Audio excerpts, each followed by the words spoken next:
Welcome to Yellowjackets Stadium, First Trust home field in Sheridan, Arkansas, where the hometown Yellowjackets are going to take on the Lakeside Rams in just a few moments. But before kickoff, we've got a pregame coaches show with our sponsor, JM Fry Inc.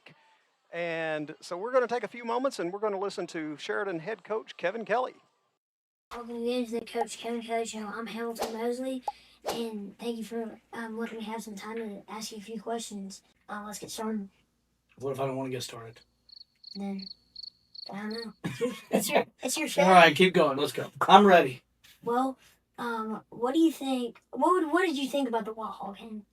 Well, first of all, I was real glad there was so many people there to support the football team. Not because of the football team, but just because it's nice to see community out together. There were people in the stand. There was more people than there was on like the Wild Hog side. Was there? I like to hear that. I didn't notice that. The band was there. The cheerleaders were there. I thought it was a pretty exciting game. But in the end, I'm glad we won. Our defense played really, really well. Because our offense, did you know we didn't score the first 18 minutes and 30 seconds of the game? Yeah, I saw that. You did. It was awful. We were down 7-0. And then in the first 18 minutes, we didn't score. But in the next 13 minutes, we scored 44 points. Isn't that weird how that happens? No points for 18, 44 for 13. And then we went on, and the offense finally caught fire. And we did some good things, and then we ended up winning 58-28. So it was a good night in the 270 West rivalry. What do you think? Another question about the Wild Hog game. What do you think one of our best plays was? The play that we on defense, we had several good plays. Leighton made a really good sack on the quarterback that kept them from moving down on a drive. Ross Stevens had an interception that was really good. We did a good job of the defense finding the ball. On offense, the play that got us going was 7-0, and we were down. We weren't playing very good. And we rolled.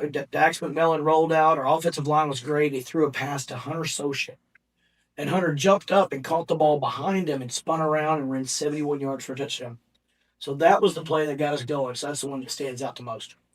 What do you think about you know how we bring up a coach every week?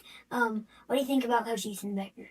Coach Ethan Baker, I always say, and it's funny, last week you had Glenn and Bobo. This week, Ethan Baker. I always say on a football team, the two most important positions are the offensive and defensive lines. And Coach Bobo was the defensive line coach. So I'm glad you said Coach Baker on the offensive line. He's our one. We got two offensive line coaches, he and Coach Cobb. And he leads our offensive line group. And if we don't have them, it doesn't matter who your running back is. It doesn't matter who your quarterback is. If they don't block, you can't do anything with the ball. And so the offensive line is really important, and he does a really good job with them. I'm kind of a yeller, and I'm on him all the time, and he's kind of like a teacher and instructor behind and kind of motivates them and picks them back up, but he shows them the way, and he has high expectations. He's a guy on the staff. All of our guys on our staff, we love him in there because he's just a nice, soft-spoken guy. He's been a head coach before, which I value because he knows what I want in an assistant. And I just think he does a really good job with our kids. He's a great teacher in the classroom. He's teaches in the middle school. And he's a family guy. He's got 3 daughters. He goes out and watches them and coaches them in softball, comes and coaches our guys, goes and teaches class. He's everything you'd want a guy to be. And so Ethan Baker's a good man. I'm glad you asked about him. Oh, any injury updates about anybody getting hurt in the game? I don't even know. I think maybe due to HIPAA laws. I'm not supposed to give you the updates. You don't know what that is, do you? It's like doctor-patient confidentiality privileges and stuff. We did have some guys injured and going to have some guys missing time. But I really don't think I'm supposed to say who it is, but I hope you understand that. I totally do. What do you think about the Lakeside game? Lakeside is they played Lake Hamilton last week in their opening game. That's their rival, like Whitehall is our rival. Usually it's a really close game, but Lakeside won 56-20. And Lake Hamilton last week was a 6-8 playoff team like we were. They went a game farther than we did in the playoffs. So they're a really good team. So for Lakeside to beat them 56-20, They showed me a lot. I think Lakeside is going to be the 5A state champion. So I'm glad we've got them coming to Sheridan. I hope our crowd is wild and crazy when they've got the ball, so they can't hear to snap the ball. So maybe they jump off sides and stuff. But we're going to play a really good game. We're going to play way better than we did last week. People look at the score last week and they go 58-28. We jumped off sides 7 times. You can't do that. We had a couple of block in the back penalties. You can't do that. We had a lot of missed assignments that you can't do that against a team that's going to be the 5A state champion. So we've got to play a lot better, but we're capable of playing a lot better. And I've got to do a better job of coaching our guys to get them to do what we planned for them to do because they're capable of doing it. That means it's my job to get them to do it. There's always room for improvement. There is always room for improvement. We've got room for a lot of improvement, but it's only game 1. So we really want to be playing our best game 10 going into the playoffs. Do you think we're going to win the Lakeside game? Wow. You know what? I think if you ask me on early in the week, I'm saying no. Because I see all the things we've got to do better. And then as we go through the week, I start figuring out, talking to our coaches and planning things out. And then all of a sudden I see a sliver of hope. I see a way that we can plan to beat them. And then by the time Thursday night's here, I'm like, okay, maybe we can beat them. And then by the time Friday's here, we walk out on the field, I'm like, how bad are we going to beat them? So I kind of evolved to that later in the week. But to answer your question, Friday night, right before the game, I will think that we're gonna beat them. We're gonna find a way to do it. What'd you learn about the team, like the weaknesses and? That's a good question. It's only one game, and it's always fun though because when last year's seniors graduate, you kind of in the off season say like who's going to be our senior leaders, and you can't really know it till it's in the game and all the pressure's on and all the people are watching and all that. And what I learned that we've got some pretty good senior leadership. I've learned that we've got some guys that this year are really positive when they're trying to pick people up.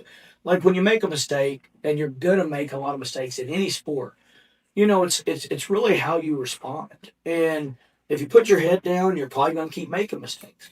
But if you got a teammate that'll say, "Hey, I know you can do better than that. We need you to do better to have a better chance to win," and all of a sudden that picks you up and you start playing good, then you got a way better chance of success. And so what we've got is we got guys that are real positive, real encouraging, and picking those guys up. So that's a really good leadership quality. I think that was what stood out to me the most as far as last Friday night. How do you help a player stay confident when they make a mistake? That's a good question. That's a really good question. I think the number one thing is you tell them about things that they've done and that they know were good. For instance, last Monday night we played a JV game, and my quarterback in that JV game is Easton Barksdale, and Easton is a very talented kid, and he made a mistake, but it was a mistake right after he stood in the pocket, and the defensive tackle's coming at him, and he just stood there like a man, and he threw a perfect strike, catch, touchdown, and just got plastered. Well, he makes a mistake, and he fumbles a couple plays later when we get the ball back, so that's a mistake. So all of a sudden he's losing confidence. He's like, I don't know if I can do this. But instead I was able to go, hey, 2 offensive plays ago, you look like Tom Brady. You look like Peyton Manning. You just stood there and took a hit for the team and threw a perfect strike. It is hard to do that. So you have to tell them real things that they've done, because you can't just say, I don't believe in just going, hey, you're good, you're better than that. Because what are they better than? What are they good? They need to know. You need to remind them, you've already shown me you did this today, or you did this 20 minutes ago, or you did this last week. That's something real they can believe in. I'm like, okay, I did do that. I am capable of doing that. But I think you have to remind them of something they did, and maybe they get that feeling, they got that second. They're like, okay, I'm good. But that's how I do it. Have you ever let your players ever decide a play in the middle of the game? Unfortunately, I've done it twice, and I lost both games. In 2007, I've got a pretty good video memory of these kind of things. In 2007, we were playing Greenwood. They had a guy named Tyler Wilson. Last week, I think they talked about our 2006 state championship game. But anyway, 2007, we're playing them again. We're the 2 best teams. And we get the ball down, and there's 9 seconds left, and it's 4th down, inside the 10-yard line. If we score, we're going to win. If we don't. I called our last timeout, and the team comes on the sideline, and I don't know why I did it, but I asked them, I'm like, you guys, what are y'all seeing out there? What play do y'all want to run? Immediately, one of the seniors goes, I want to run this play.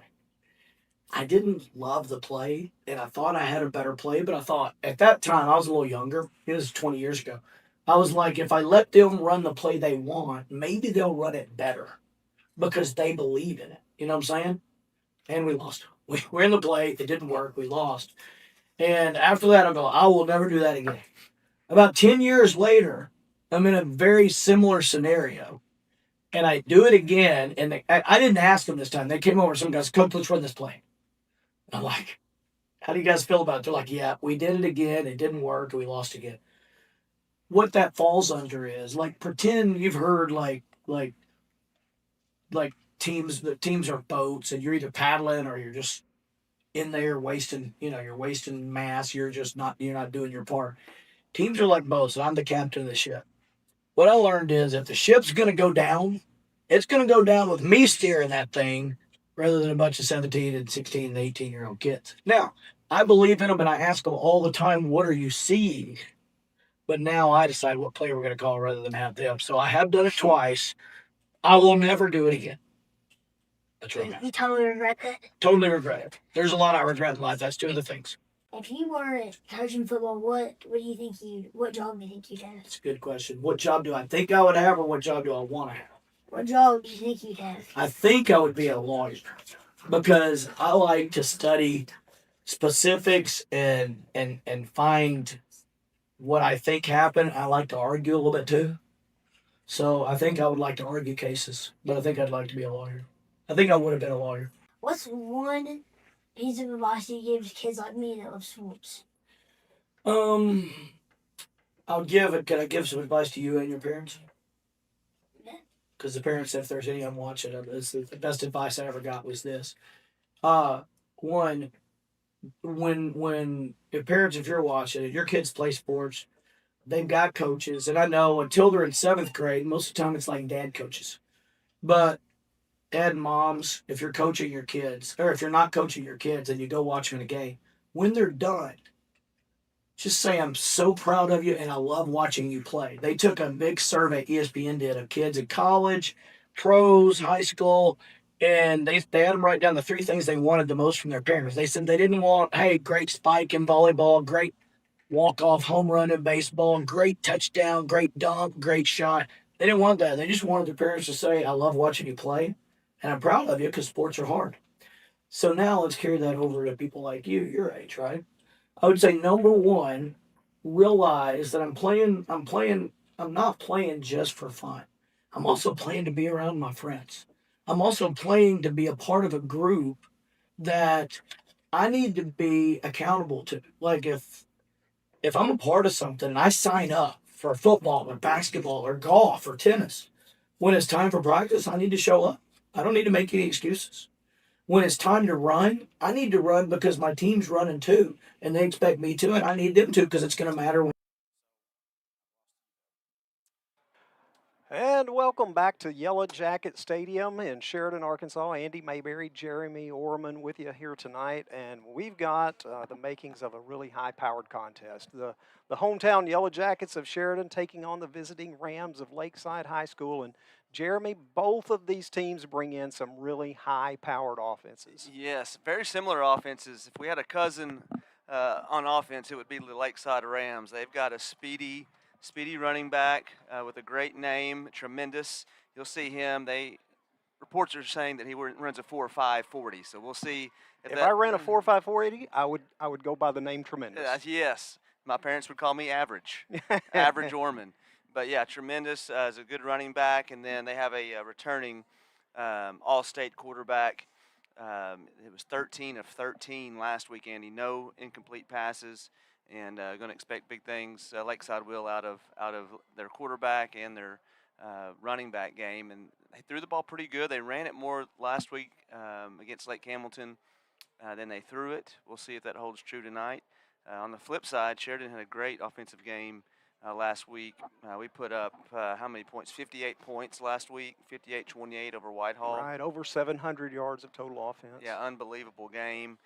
Dax McMillan, our senior quarterback, had 5 touchdowns, and then, of course, our all-star running back, Zay Stevens, had 3 touchdowns, and unfortunately, Eli Turner strained his knee during the Whitehall game. He's going to miss a few weeks, so we need somebody to step up big time in Eli's spot. He's a hard runner that sets the physical tone for our offense. So I wonder who Coach Kelly has in store to try to replace Eli tonight. Yeah, that's a great point. Obviously a fantastic 1-2 punch with Eli Turner back there and Zay Stevens. I don't know if maybe we'll see some more of Logan Brand tonight in the backfield. But, again, 2 high-powered offenses. Wally Walcott, the All-State quarterback that you mentioned for Lakeside, threw for 280 yards, 4 touchdowns last week.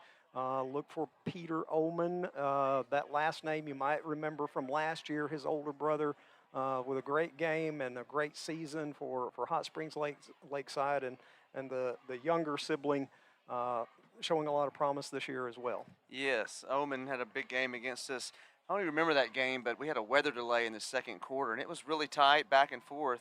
That weather delay hit in the second quarter, got away from us, and we couldn't get our footing back. We couldn't catch up after that second quarter. Yeah, that was a close game, and up until a certain point, it was kind of back and forth, and the Yellowjackets were right into it, and then it just kind of got away from them.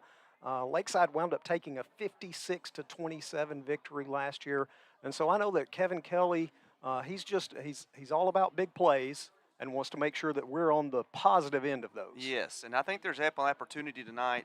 Last week, Hot Springs Lakeside safeties were very close to the line of scrimmage, maybe 10 to 12 yards off of the ball, and Lake Hamilton hit them big for several big plays and then had open opportunities and missed those as well, and so the score really didn't reflect how close Lake Hamilton was to having a really good turnout against Lakeside last week. So Lakeside scored on every single possession last week, Jeremy. Yeah, when you go 13 for 13 passing and your running back scores a few touchdowns and has almost 100 yards, that'll tend to happen. Well, and the thing is let's not discount who their opponent was. I mean, Lake Hamilton, while they may be a little down this year, traditionally Lake Hamilton has good football teams. They're well coached with Tommy Gillerin. So to be able to score on every single possession against that quality of opponent, that says a lot about your offense. Yes, it does. And Lake Hamilton hurt themselves with penalties, but you're right. Lake Hamilton is historically going to be coached well, and they're going to play hard for their coach and represent their community well.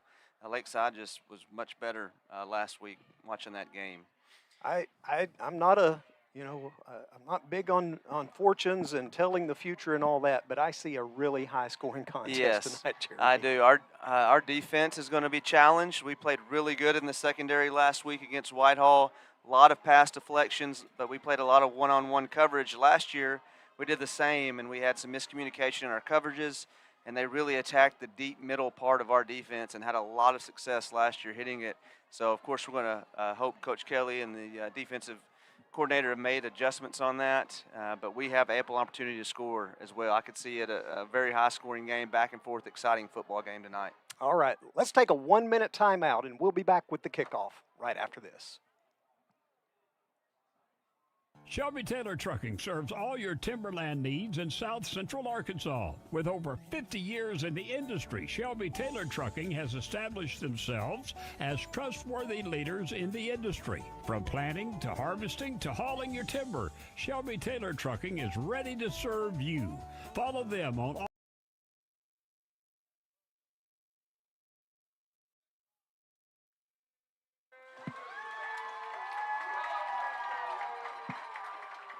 Here come the Yellowjackets. Andy wearing the blues with the white pants, looking sharp tonight.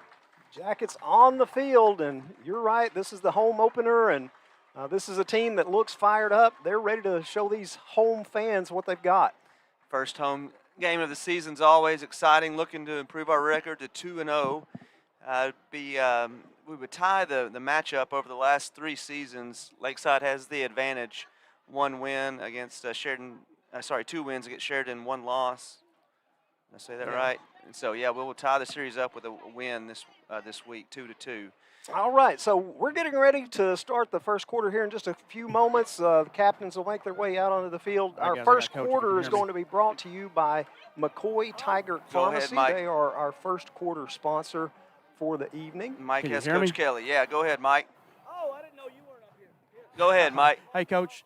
They say that there's most improvement from game 1 to game 2. Have you seen that this week, and what can we expect tonight? Well, we'll see. We didn't see him practice, but I think that's after a rivalry game. Everybody kind of comes out flat. So we hope we make the most improvement from 1 to 2. So we'll definitely see.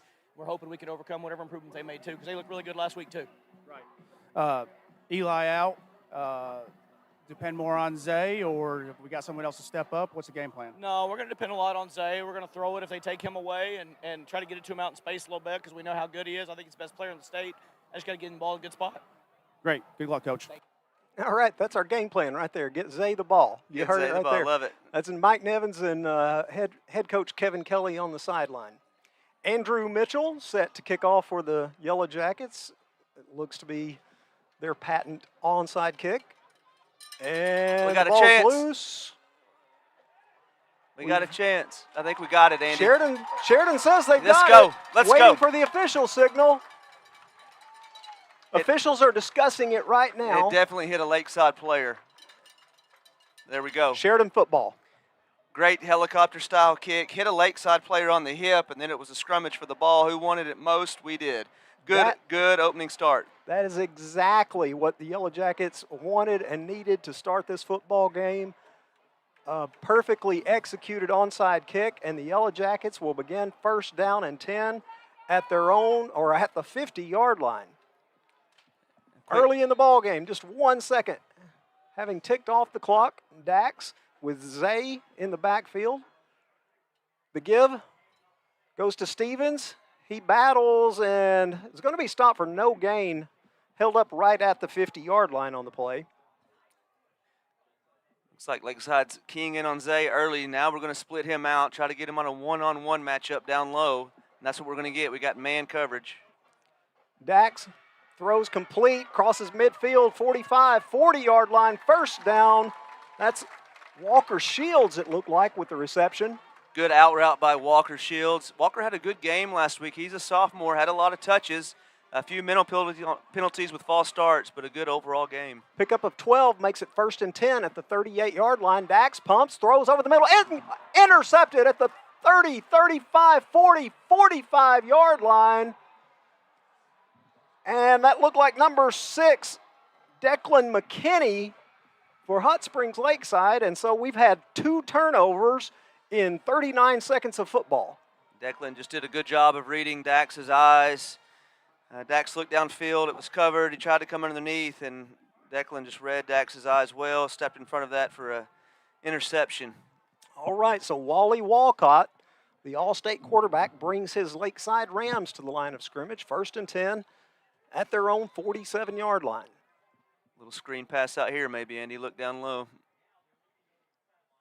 Walcott looks back to the sideline, now signals back to his 3 receivers to the lower side of the field. And the out route is incomplete. Great coverage out there by Marquise Thorne. Marquise had a great game last week against Whitehall. Several passes that he broke up, and then open field tackles as well. Quick to react to that out route there, jumped on it quick. Second down for Lakeside. Yeah, great coverage by Thorne on the play. Brings up second down and 10 now for the Rams. The ball again spotted at their own 47-yard line. Early in the ball game, 11-16 left to play first quarter. Walcott takes the snap, hands straight up the middle, and there's a host of Yellowjackets there. It's going to be no gain and maybe a loss on the play. And that was Peter Ullman with the carry, the 5'8", 200-pounder, and they're going to spot it back, loss of maybe about half a yard. Jackson Delk from his linebacker position, the first one to fill that hole. Great job by the defense. We called that jacket swarm back when I was in high school. We want as many helmets to the ball as possible. Big third down here, third and a little over 10. Pass play. Walcott, he's going deep. He's got a man along the sideline, incomplete. Just overthrows the intended receiver. Good coverage back there. Again, it was Thorne along with having a hard time picking up that number on the Ross far Stevens. That was Ross Stevens, our free safety back there. Little late getting there. I'd like to see him get there a little bit early. Nonetheless, good coverage. And we got a 4th down, and looks like Lakeside's going to try to go for it here. Looks like another pass play. side. Rams showing that they'll go for it on 4th and 10. Now we're going to drop back, maybe a quick punt here. Nobody back for Sheridan. Yeah, a little quick kick by Walcott. It's going to hit at the 25, roll inside the 20. Great Lakeside roll as it goes inside the 5-yard line and will be down at the 1-yard line of Sheridan. So they will credit him with a 53-yard punt, most of it on the roll. Yeah, good punt. Tough starting position for Sheridan.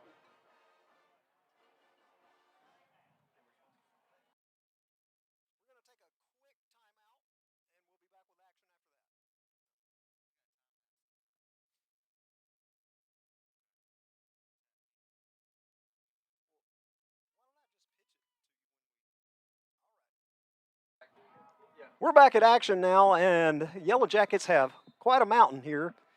1st and 10 at their own 1-yard line. Flags go down. It looks like a little bit of movement along that offensive line of Sheridan.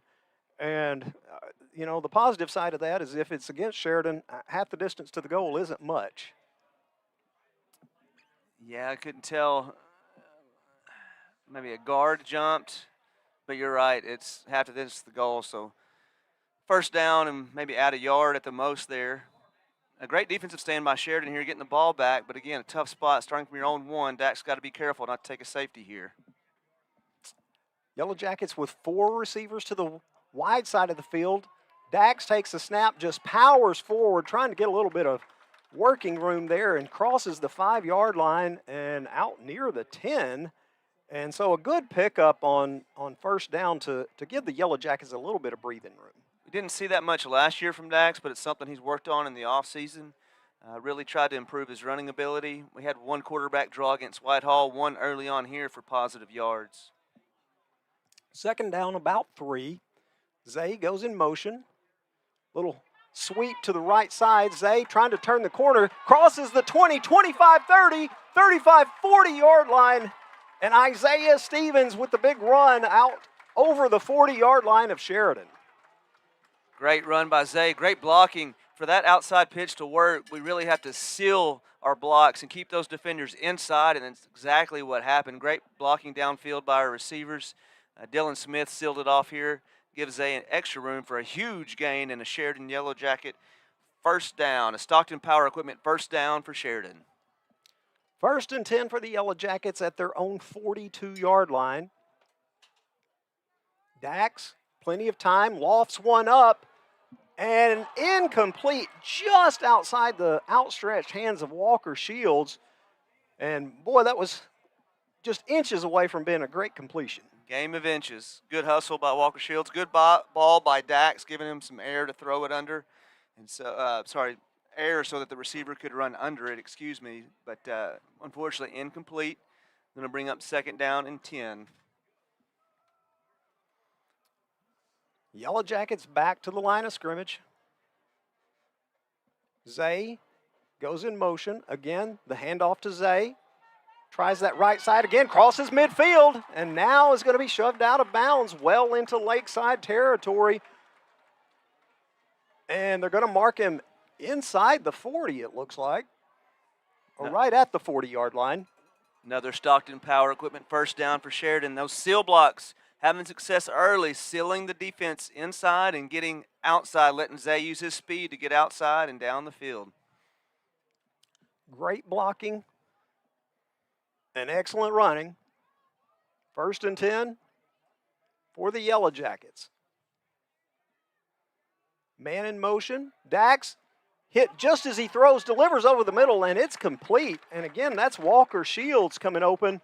And Dax took quite a hit just as he delivered the football, but it was on the money. Lakeside brought pressure right up the middle there, Andy. We had a man on the side wide open, but Dax did a good job of getting it out quick to avoid the sack for a good positive gain on 1st down. Going to bring up 2nd and short. Yeah, a gain of about 8 on that play. 2nd down, 2 yards to go for the Yellowjackets. Stevens with the carry. He's going to be hit at the 30, And it's going to be right at the first down marker. That's And first it'll down. depend on the spot of the football. Should be a first down.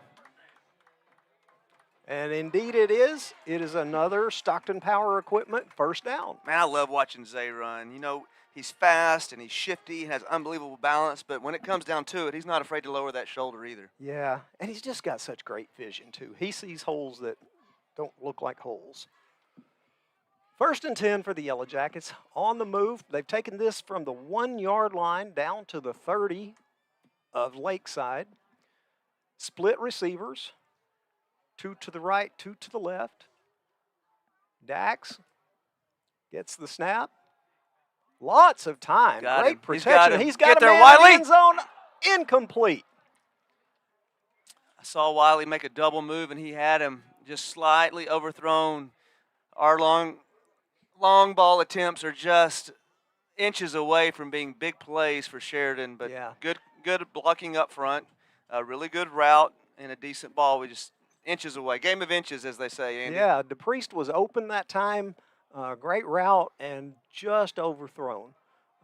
Dax put plenty on it, just not enough for him to be able to run under it. Sweep to the right to Stevens. He's inside the 25 down to about the 23-yard line. So that's going to be a pickup of around 7 on the play. It'll bring up 3rd down. And not much there initially, but Zay does a great job finding a hole, as you said earlier, where there wasn't one, and getting positive yards after initial contact in the backfield. So it's going to be Dax McMillan in the backfield along with Isaiah Stevens. Man goes in motion. The give to Stevens. Tries that right side. There's 2 Hot Springs Lakeside Rams waiting there for him. Looked like number big 77 was the first one there. Matthew Miller. He checks in at 6 feet, 270 pounds. Matthew's big presence there in the middle. Slipped off his blocker and caught Zay in the backfield for a little loss. Big 4th down play here for Sheridan. Yellowjackets going for it. Not a surprise there. 4th down, a long 4 to pick up the first. First down marker spotted just inside the 20-yard line. And the Yellowjackets are going to take a timeout. While they take a timeout, so will we. We'll take a 1-minute timeout and be back with more Yellowjacket football right after this. Banking is a lot like football. You need a solid game plan to reach your goals.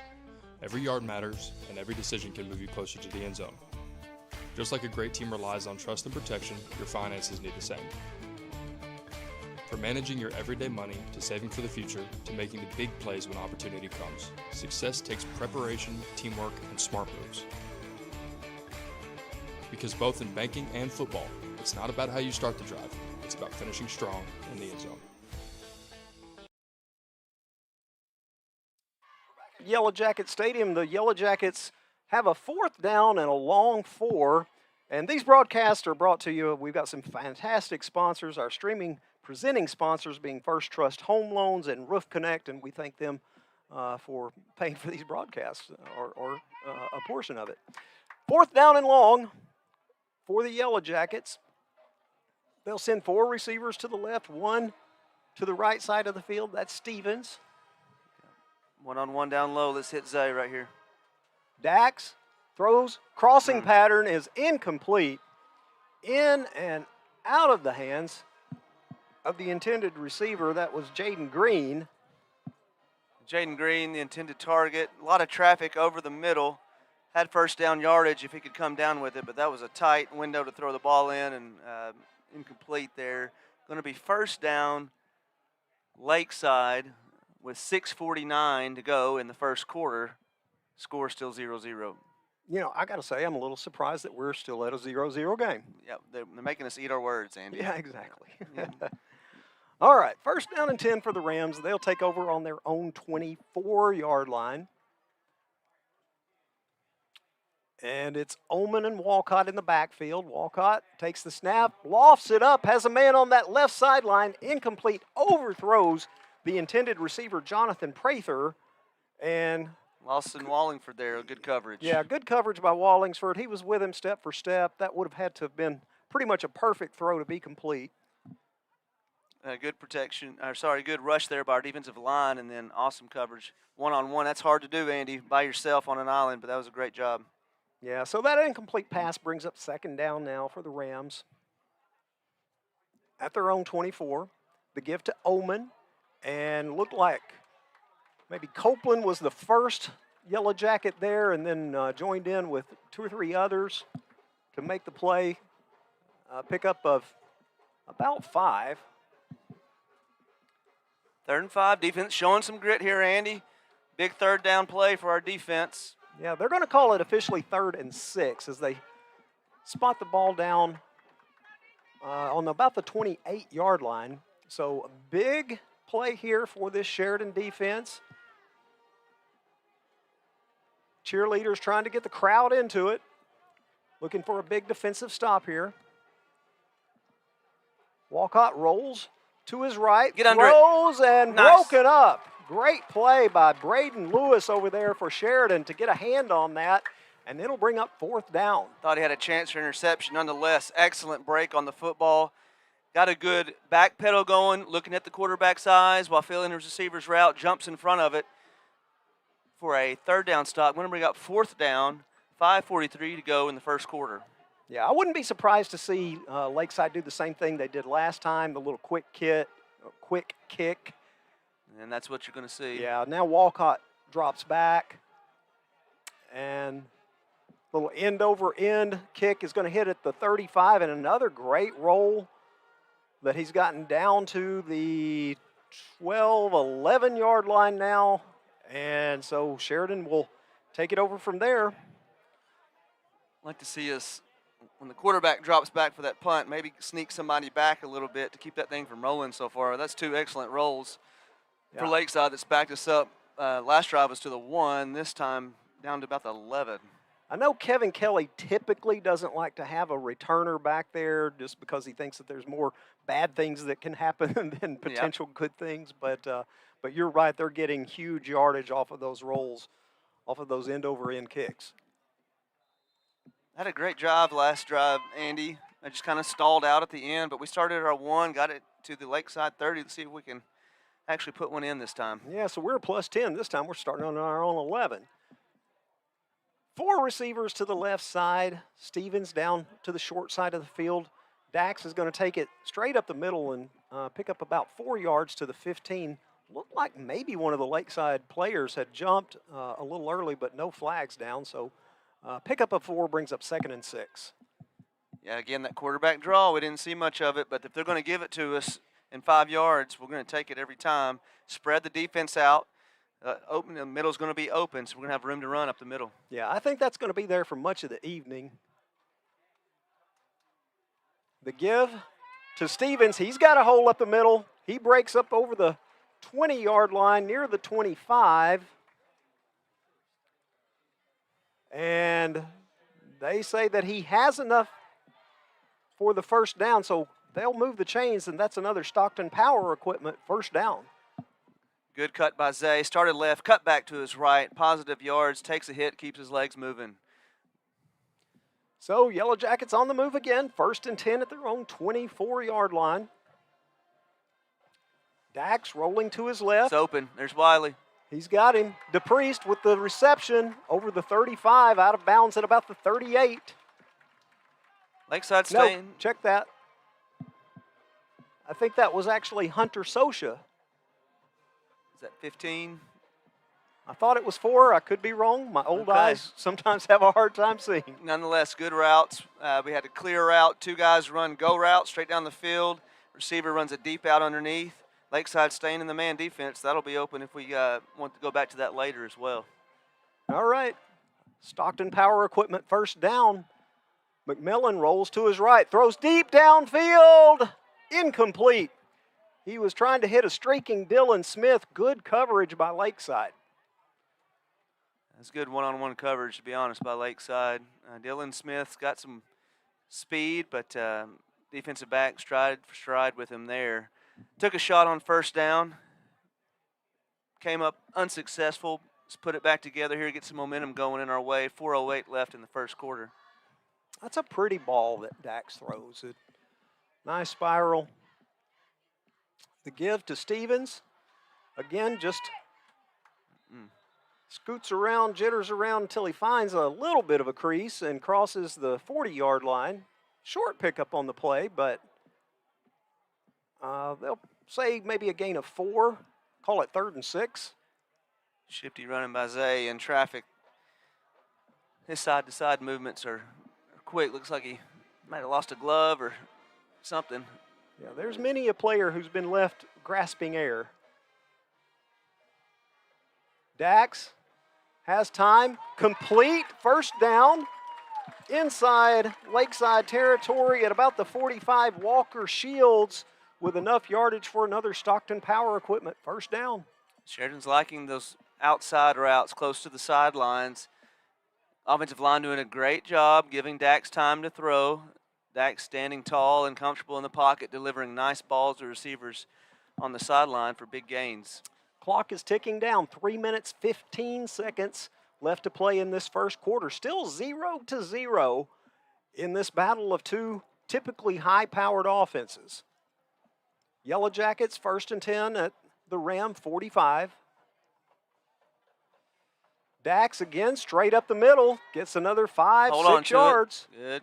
Secure the football again. That middle's open. We're going to take 5 yards. First down, we'll take 5 yards. Say thank you very much, Andy. Yeah, absolutely. You know, they're just leaving that gap wide open, and Dax has plenty of running room there. He's 4 yards down the field before anyone lays a glove on him.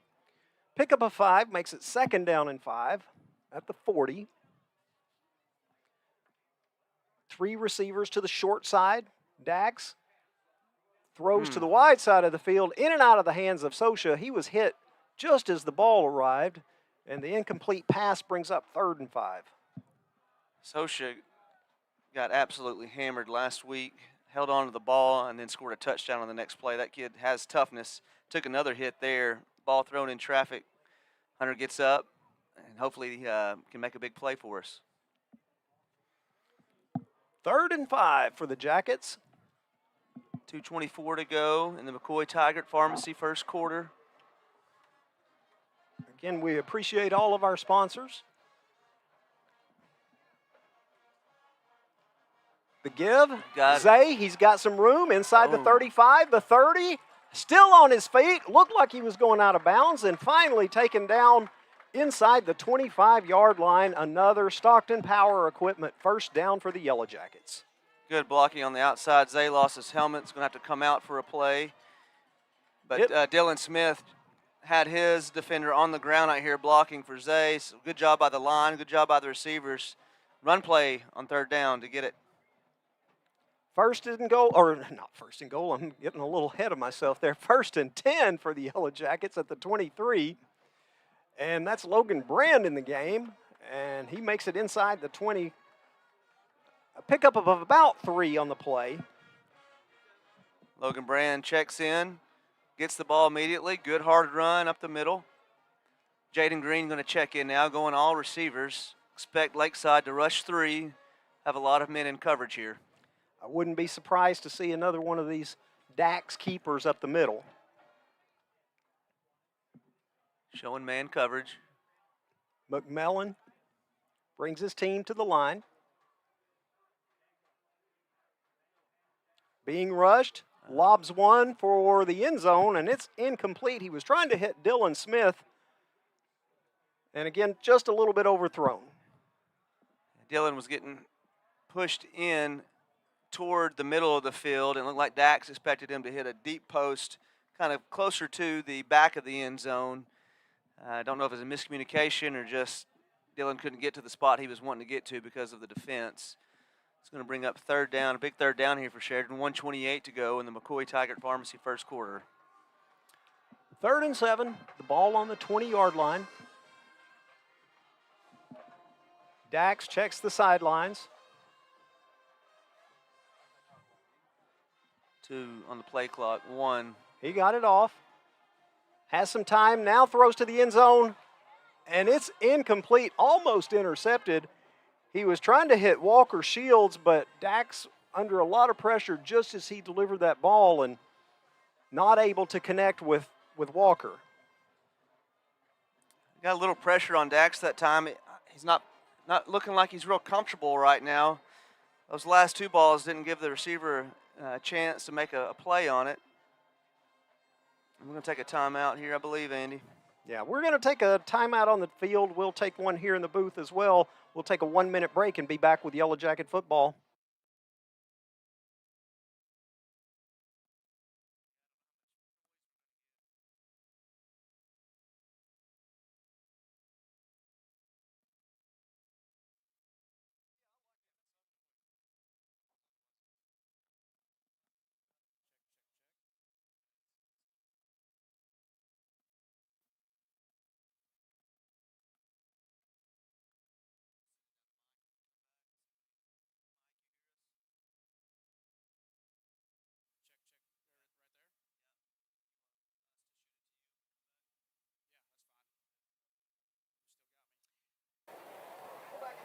Stadium, and we're going to go down and visit with our sideline reporter, Mike Nevins. Mike, what are you seeing down there? Other than a few things on offense, we're moving the ball really well, but the defense has really been a spotlight for the highlight for the Yellow Jackets tonight. They've come up big on a couple of occasions, and Lakeside's struggling.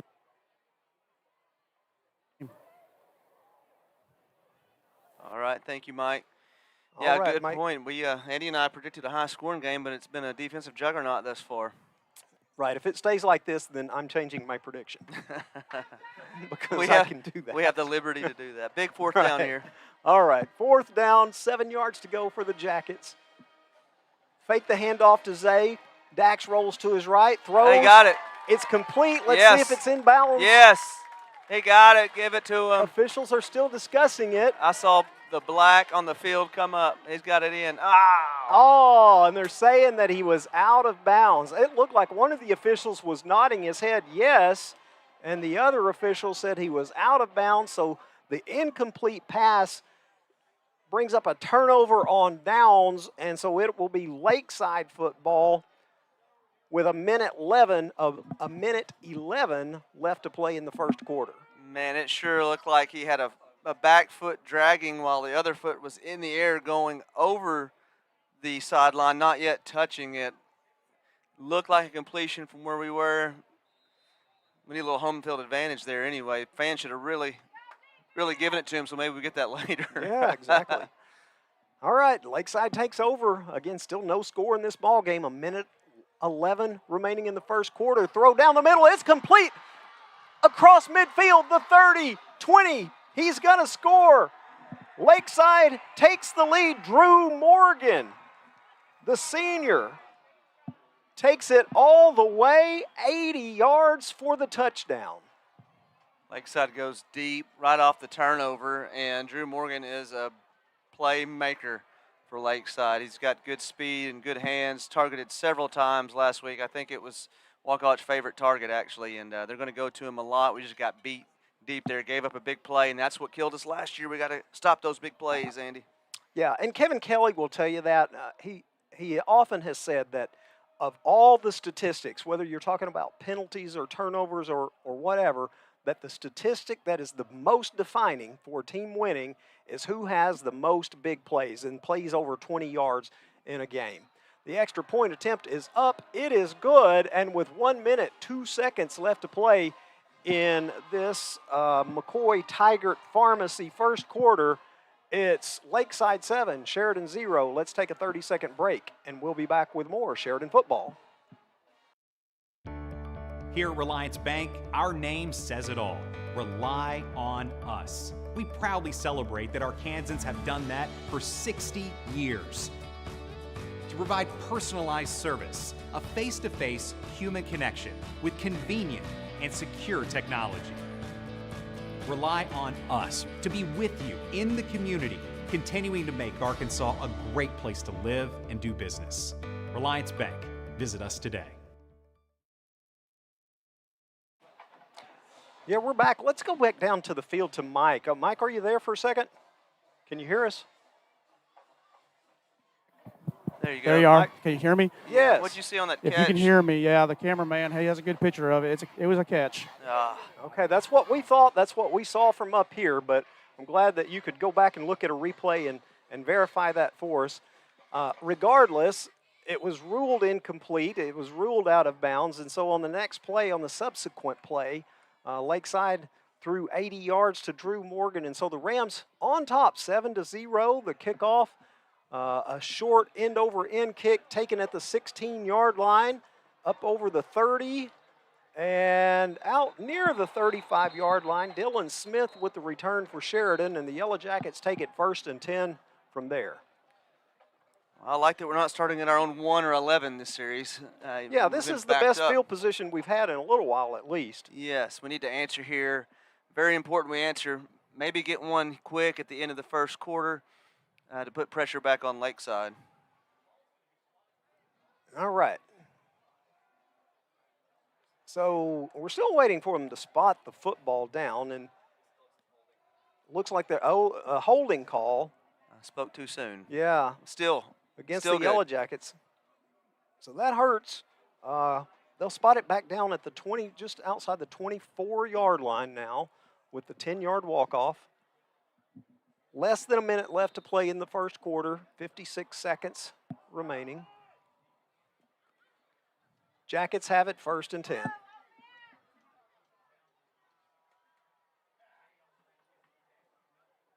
Dax looks to his right, throws, has a man, Dylan Smith, lays out, but it's overthrown again. And so the incomplete pass brings up 2nd down and 10.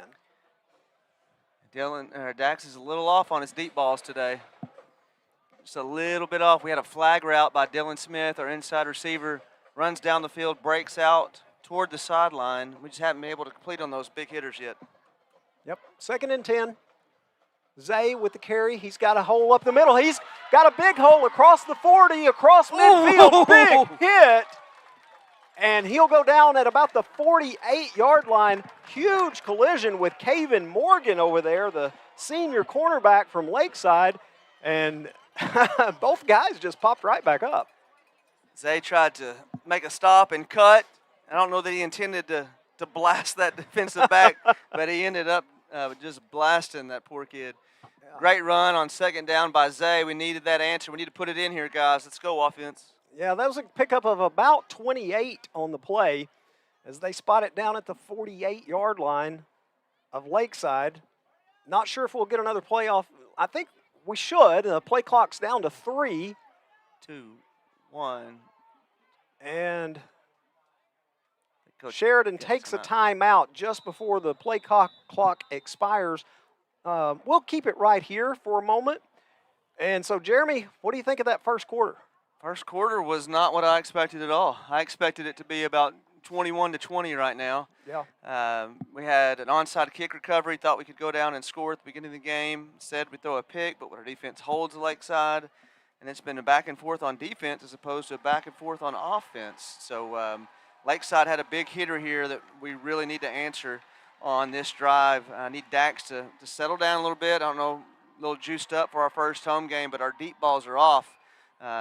We've gone off the fingertips a couple times, been close, and then sometimes we're not close at all. So for us to stay in this game, we need to get our offense going, and Coach Kelly loves that deep ball, and we can't hit that. It's going to really limit our playbook.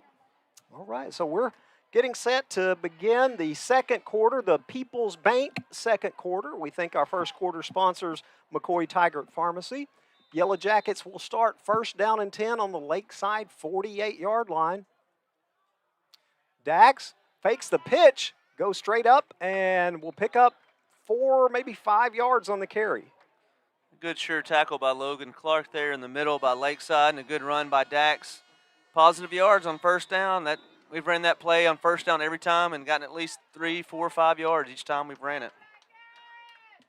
That'll be the end of the McCoy Tigert first quarter. Be the start of the People's Bank second quarter. And again, we want to thank First Trust Home Loans and Roof Connect, our stream presenting sponsors, for making this happen.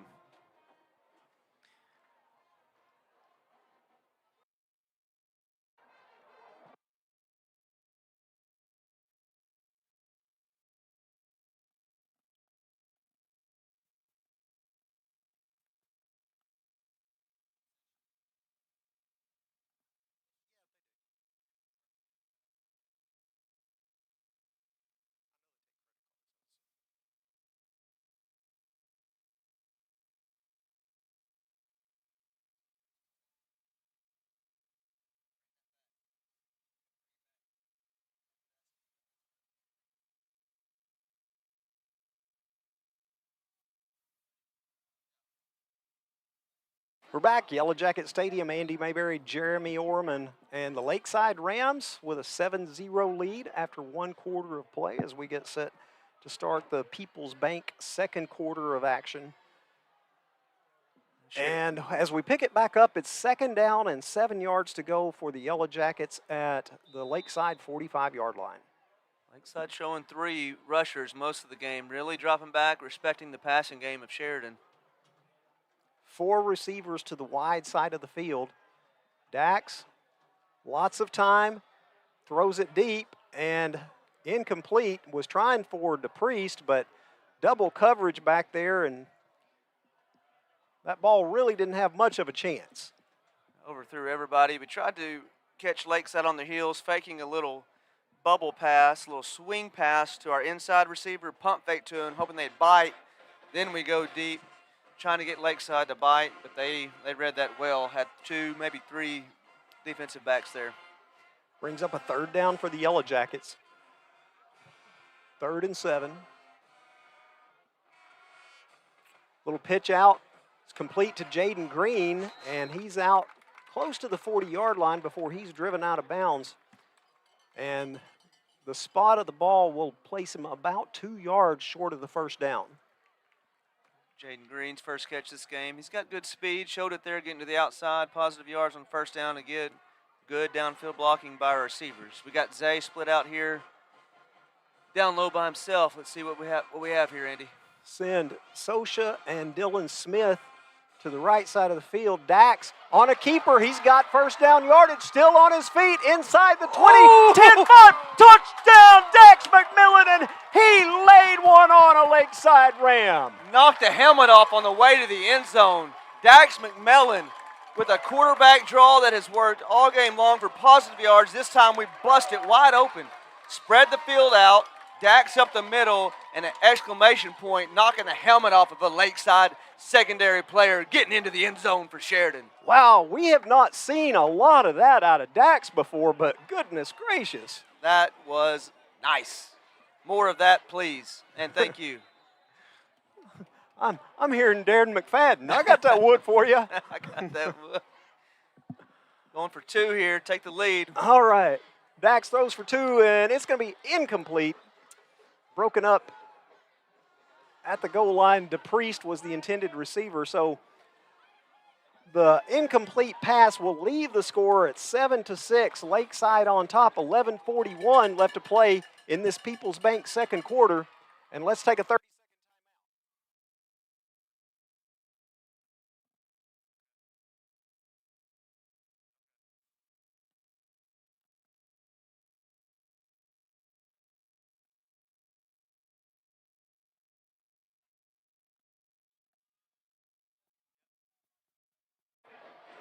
We're back at action, Yellowjacket Stadium.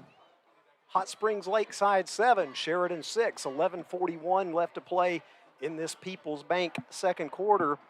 And that was Dax McMillan with that Teeter Motors touchdown a while ago. And I tell you what, he made a ram teeter for a little bit there, didn't he? Yeah, looked like a 2500 running down that field, bulldozing people on the way into the end zone.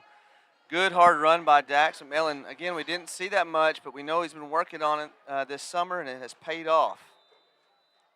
So one of the more exciting plays of the night for the Yellowjackets, and it's closed that score. The onside kick, it's bounding around, and Yellowjackets had a shot at it. I think a ram fell on it at around the 48-yard line, but we'll wait for everybody to unpile and for the official signal. I don't know how that did not touch a Lakeside defender, but it didn't. It was weaving in and out of the Lakeside receivers, made it almost all the way to the sideline. And who's that, number 4, Hunter Socher, in the mix there? Yeah. Trying to make a recovery. But that one looked a little odd. It never took that bounce that you look for. It just was spinning around there, and as you said, just kind of weaving between players. And they got multiple ways to kick it. So that one was that sidewinder, that helicopter style. That it's not a traditional high bounce onside kick that we see. So it was just, I don't know. He's got 10 ways to do it, probably. The Yellowjackets specializing in those onside kicks. 1st and 10 for the Rams at the 49-yard line of Sheridan. We're going cover 2. Walcott throws, and it's behind Get it, get it, Morgan, get it. and it's, well, I think that was a live ball, but it went out of bounds. That's what Coach DePriest is saying on the sideline. That was backwards. That was backwards. So if it's a backwards pass, for those at home, that is the same as a fumble. If they throw it forward, it's an incomplete pass, and that was right on the line. I agree with Andy. It looked backwards from our point of view, but we're Sheridan Yellow Jacket fans too. Yeah, but I have eyes. It'll bring up second down, 10 yards to go with the 49. They were trying to get the ball in the hands of Drew Morgan. He's their playmaker who scored on that big 80-yard play earlier. 2nd and 10. Pass play. Walcott has some time, lofts it, has a man complete. That's Drew Morgan again at the Yellow Jacket 30-yard line. We're going to have to take Drew Morgan out of the game. We got to put 2 on him and make somebody else beat us. I'm telling you, he's going to keep going to him over and over and over again. They'll spot it down at the 29 of Sheridan. Clock rolling, 11:25 left to play in this Peoples Bank second quarter.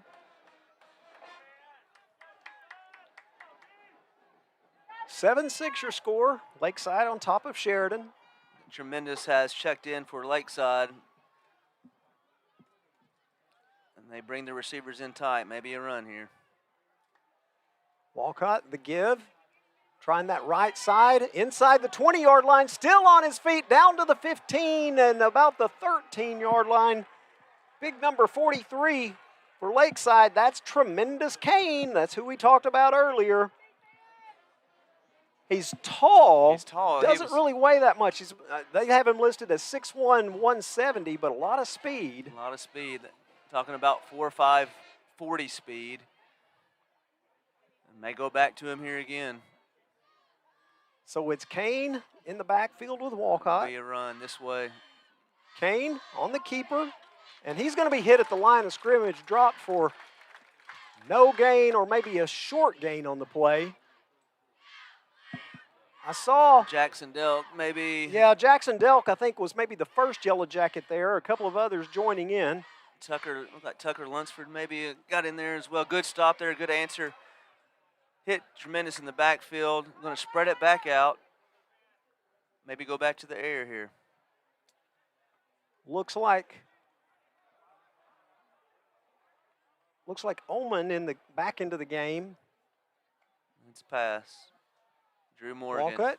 Morgan complete inside the 10 and close to first down yardage. He should be short. We got a 3rd and short. You're right, though, Jeremy. I think they're just going to keep going to Morgan over and over and over until we can prove that we can stop him. They're saying that he stepped out of bounds or went out of bounds a couple of yards shy of the first, so it'll bring up 3rd down and looks like 2, maybe a long 2 yards to go for the first. This is Peter Oman territory here, I suspect. Yeah. Big running back. And the give, again, is to Oman. It's going to be close. Lakeside saying that they've got the first down. I haven't seen an official say that yet. I saw a 4 go up, a closed fist, which means 4th down, and that's what it is. Yeah. Good job by the inside of that Yellow Jacket defensive line and penetration from the linebackers. Get loud, let's Big go. 4th down right here. 4th down, less than a yard to go at the 5-yard line of Sheridan. Walcott turns back to his sideline. Hear Play the crowd clock on their down at feet. 8. They're going to take a timeout. 7. Take a timeout and They think do take about a it. timeout, and we'll take a 30-second break here at Yellow Jacket Stadium. We'll be back with more after this.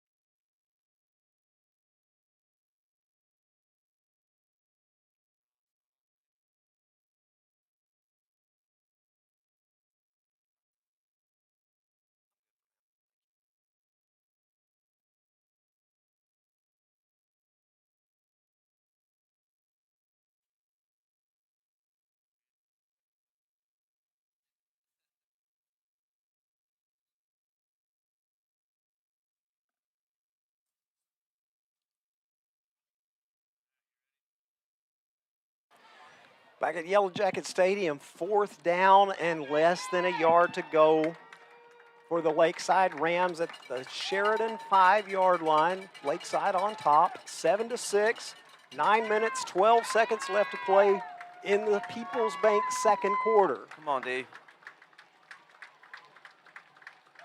Walcott rolls to his right, now is being pressured, throws to the Yes! end zone, incomplete. Great coverage by our secondary that time. When you're down close to the end zone, that field shortens up, making it harder to make pass completions. Our defensive secondary did a great job on coverage that time. That was probably the third look of the quarterback. Good pressure from the D-line as well. Big stop there in the second quarter for the Sheridan Yellowjackets. So great stand by the defense, and Lakeside turns it over on down. Sheridan, again, will take over the ball deep in their own territory. The Yellowjackets, outside of that first onside kick that they recovered at the 50-yard line, really have not had very good field position tonight, Jeremy. No, Lakeside has done a good job of punting, and in this case, turn it over and downs deep in their territory, making us earn it for sure. So the Yellowjackets will take it first and 10 at their own 5-yard line. Zay Stevens in the backfield, along with Dax. The give to Zay. Looks for a little running room, finds some on that right side, but not a whole lot. A pickup of 2, maybe 3 on the play out to close to the 8-yard line. It's only a gain of 2 or 3, but we had a good push. Our offensive line had a good push. All of Lakeside's defensive right side were getting pushed back 2 to 3 yards before making contact with Zay, so that's promising to see. Maybe we can wear these guys down as the game goes on. Second, and we'll call it a long 7 for the first down. Yellowjackets. See their safeties up. We can hit them deep here, and then we got it. We got it if he wants it. There it is. Dax has a man complete at the 30-yard line and out of bounds. Number 3, J.P. Black, the senior. J.P. Black getting in the game. J.P.'s a contributor for us last year. Made a lot of good catches and good plays. Excellent route. Ran a post route. That's when you run straight down the field and break to the middle. Defender bit on it, came back to the outside for a great catch, and a great ball by Dax. Deep ball completion. That's what we need right there. Yeah. So Zay with the carry now. He's got a little room, and he crosses the 40-yard line, a gain of about 9 or so. I love positive yards on first downs, I should say. Last year we had 1st and 25 because we kept getting false start penalties. But I love 2nd and 2 as opposed to 2nd and 22. Yeah, that's 2nd and just a few inches, actually. Zay, he's got the first down, crosses midfield now, still on his feet, keeps going, and finally tripped up at about the 45-yard line of Lakeside, and that's enough for another Stockton Power Equipment first down. Doak Douglas got a shoelace. Otherwise, Zay might have busted one there. Great blocking by the line, great running by Zay. Big gain on 2nd down. 7:32, 7:30 in the People's Bank second quarter. Need to punch it in here, guys. Yellowjackets, a little pitch back to Walker Shields, and he turns the corner and picks up another Stockton Power Equipment first down inside the 35-yard line. Little shovel pass underneath to Shields. We saw that last week. Looked like Shields had it up like he was wanting to throw it deep, Andy, and instead saw a gap and went for it. Yeah, it looked that way for a moment. Didn't see anything there. Just played it safe, tucked, ran, and picked up enough yardage to move the chains. Yellowjackets down to the 31-yard line now of Lakeside. Stevens goes in motion. Dax with the keeper again. Flag goes down. Dax picks up 2 or 3, but there's a flag in the backfield, the defensive backfield. Ethan counting downfield. I don't know, may have gotten his hands around the defender for a hold. Ethan's a great lineman for us. Big guy, dropped some weight in the offseason. Really improved on his agility. There, just a little out of position and did hold. Yeah, so that penalty is going to go against the Yellowjackets. They'll mark it off 10 yards from the spot of the foul, and that will put the ball back at the 40-yard line of Sheridan. And it will remain first down, 6 minutes, 50 seconds left to play in this People's Bank second quarter. That's what I'm talking about, first and forever. We got to stay out of these situations. Hopefully we can string together some plays here, get in the end zone for the half. Again, Zay in motion. Takes the pass, crosses the 40, 30, and inside the 25-yard line. That was set up very well, and Zay had some running room out there. That's what I love about our Sheridan receivers. You come play receiver at Sheridan, you're expected to catch the ball, but you're also expected to block. And they have done a great job tonight blocking downfield for Zay and for Dax when Dax keeps the ball to run as well. So they'll put the ball down at the 22-yard line. Stockton Power Equipment first down for the Yellowjackets. Oh, I'm sorry, check that. It's a yard short of the first down, 2nd and 1. And a little reverse, Dylan Smith, and he's got that first down inside the 15 and out of bounds. Dylan did a great job of getting deep. Had a defender there ready to tackle him, and Dylan's got decent enough speed to get deeper and run around that guy for a first down. Going to bring up Stockton Power Equipment first down. Where they mark him out, Andy? It looks like about the 13-yard line. All right. So first from the 13, Zay trying that left side of the line. Not a lot there. Makes it down maybe 3 yards to about the 10. Looked like number 31, Cannon Martin with the stop for Lakeside. Hadn't called Cannon's name much. He's the leader of that defense at the linebacker position. Has a lot of tackles last season. Expected to be great for them in the middle and be their leader. And we got a Lakeside Ram down. Yeah. One of the Rams is down. It looks like maybe a cramp. Let's take a break. Let's take a 1-minute timeout and back with more Yellow Jacket football.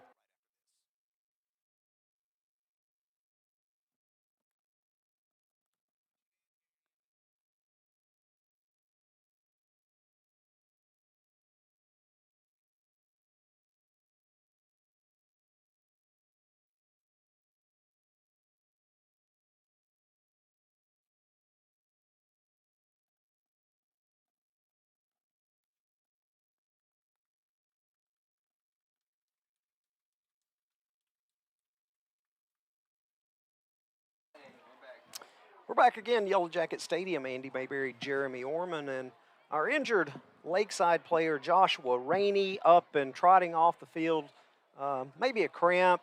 You know, you have warmer weather like this, and that can happen. But as we resume action, the Yellow Jackets will have it 2nd down and about 6 yards to go at the 9-yard line of Lakeside. Rams on top, 7-6. 6:03 left to play in this Peoples Bank second quarter. Dax lofts one to the end zone, has a man incomplete, was trying to hit J.P. Black in the back of the end zone, but just a little overthrown. If he would have come off J.P. and moved his eyes to the left, Zay Stevens was wide open at the bottom of your screen for a walk-in touchdown. Locked in on J.P. there. Lived to fight another down, though. The incompletion brings up 3rd down. Yellow Jackets back to the line. 2 receivers wide and 2 to the short side of the field. 5 seconds on the play clock. 3, 2. Jackets get it off. The give to Zay, and he's going to be swallowed up in the backfield. A loss on the play. Looked like number 48 and 31. That's Cannon Martin, as we mentioned a while ago, along with Ethan Gaberti for Lakeside. And it's going to be a loss back to the 11, 12-yard line, 11. So 4th down from there, Jackets are going to go for it. I like to get Zay over the middle here. We've got 2 receivers bunched. Zay's to the short side. They're blitzing. He's Dax got it the middle if he wants it. Throws over the middle and, almost picked off. He was trying to hit Walker Shields, but it was just overthrown, and there was a Lakeside Ram there who it hit him in the chest, basically. Yeah. Tough break. We drove the ball. Again, started deep in our own territory.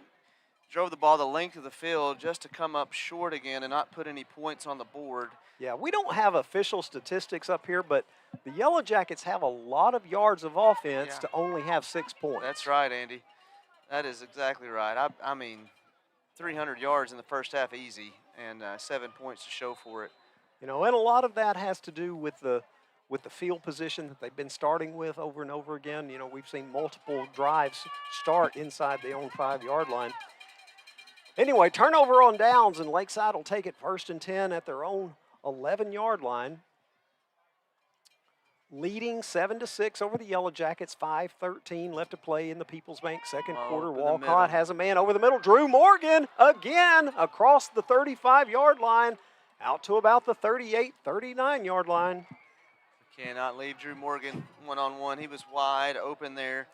Luckily, our defender down here at the bottom, I think that was number 18. Yeah, Lawson Wallingsford Lawson was there. Wallingford backed off his defender, got deep, and luckily was there to make a tackle. Otherwise, Drew Morgan would have scored again.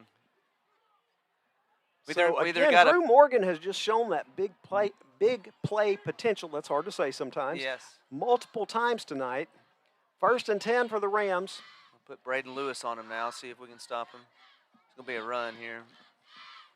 The give to Oman, and he battles for yardage. 3, 4, 5 Yellowjackets there, and Oman picks up about 3 yards maybe out to the 39-yard line, we'll call it.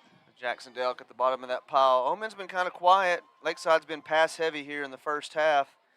Oman's a good hard runner. Let's see if they use him this drive to milk some of this clock and try to put points up before half. Andy, I'm keying in on their up back, Lakeside's up back, and so they always, not always, 90% of the time, they'll have a running back right behind one of the tackles. And his eyes can tell you sometimes what's going to happen. If he's looking straight ahead, he's not worried about the snap. He's just worried about his defender, and he's going to pass block. He looks inside, he's got to see that snap. Walcott lofts one, has a man incomplete. Wallingford. He was trying to hit A.J. Burns out there. Good coverage by Wallingsford. So Wallingford's one-on-one. That is, I'm telling you at home, that is so hard to do. The receiver has several options on a route to run. In that case, he just ran as fast as he could, as far as he could, and Lawson stayed step for step with him that time for good coverage. Going to bring up a 3rd and long, 3:45 to go in the People's Bank second quarter. 3rd down, we'll call it about 8 yards to pick up the first.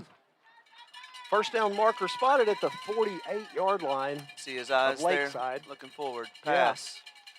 Yeah. Walcott throws behind the intended receiver. It's going to go incomplete.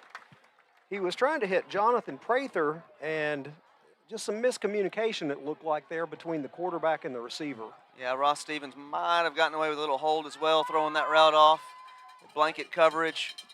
And let's see what they do here. It's 4th and long. Be very, very surprised if they try to go for this. Yeah, I would look to see what Lakeside has done multiple times. They initially try and draw the Yellowjackets offside, then Walcott takes a couple of steps back, and then a little quick kick. That one has a little more leg to it, but doesn't seem to take the same bounce, and so it's going to be down at about the 12-yard line for Lakeside. So again, Sheridan with a very long field to go to pick up some points. We need some big plays, some big hitters. Lakeside's defense has got to be tired, Andy. They've been on this field for most of the first half.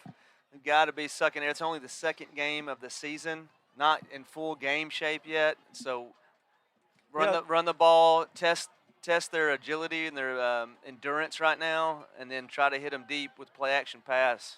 Right. That, their one score, the 7 points they have, was on a one-play 80-yard drive. Yeah. It was the throw over the middle to Drew Morgan in the first quarter, and outside of that, they've had a few nice plays, but the Yellowjacket defense has done an excellent job tonight keeping the Yellowjackets in this ball game.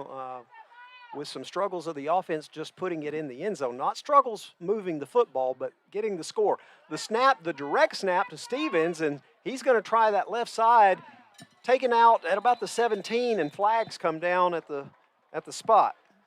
It's going to be a hold on Sheridan. I think Dax tried to get out front and block and ended up grabbing a hold of a defender. It's going to back us up. Number 54's helmet came off, too. Kind of a different look Will as that snap went straight to Zay Stevens. Waiting on the officials to spot the ball. 3:26 left to play in the second quarter. The People's Bank second quarter, 7-6. Rams still on top of your Yellow Jackets. Holding, going to back us up. Yeah. I mentioned it earlier, Andy. It's been our killer in the season. Last season is starting first and forever.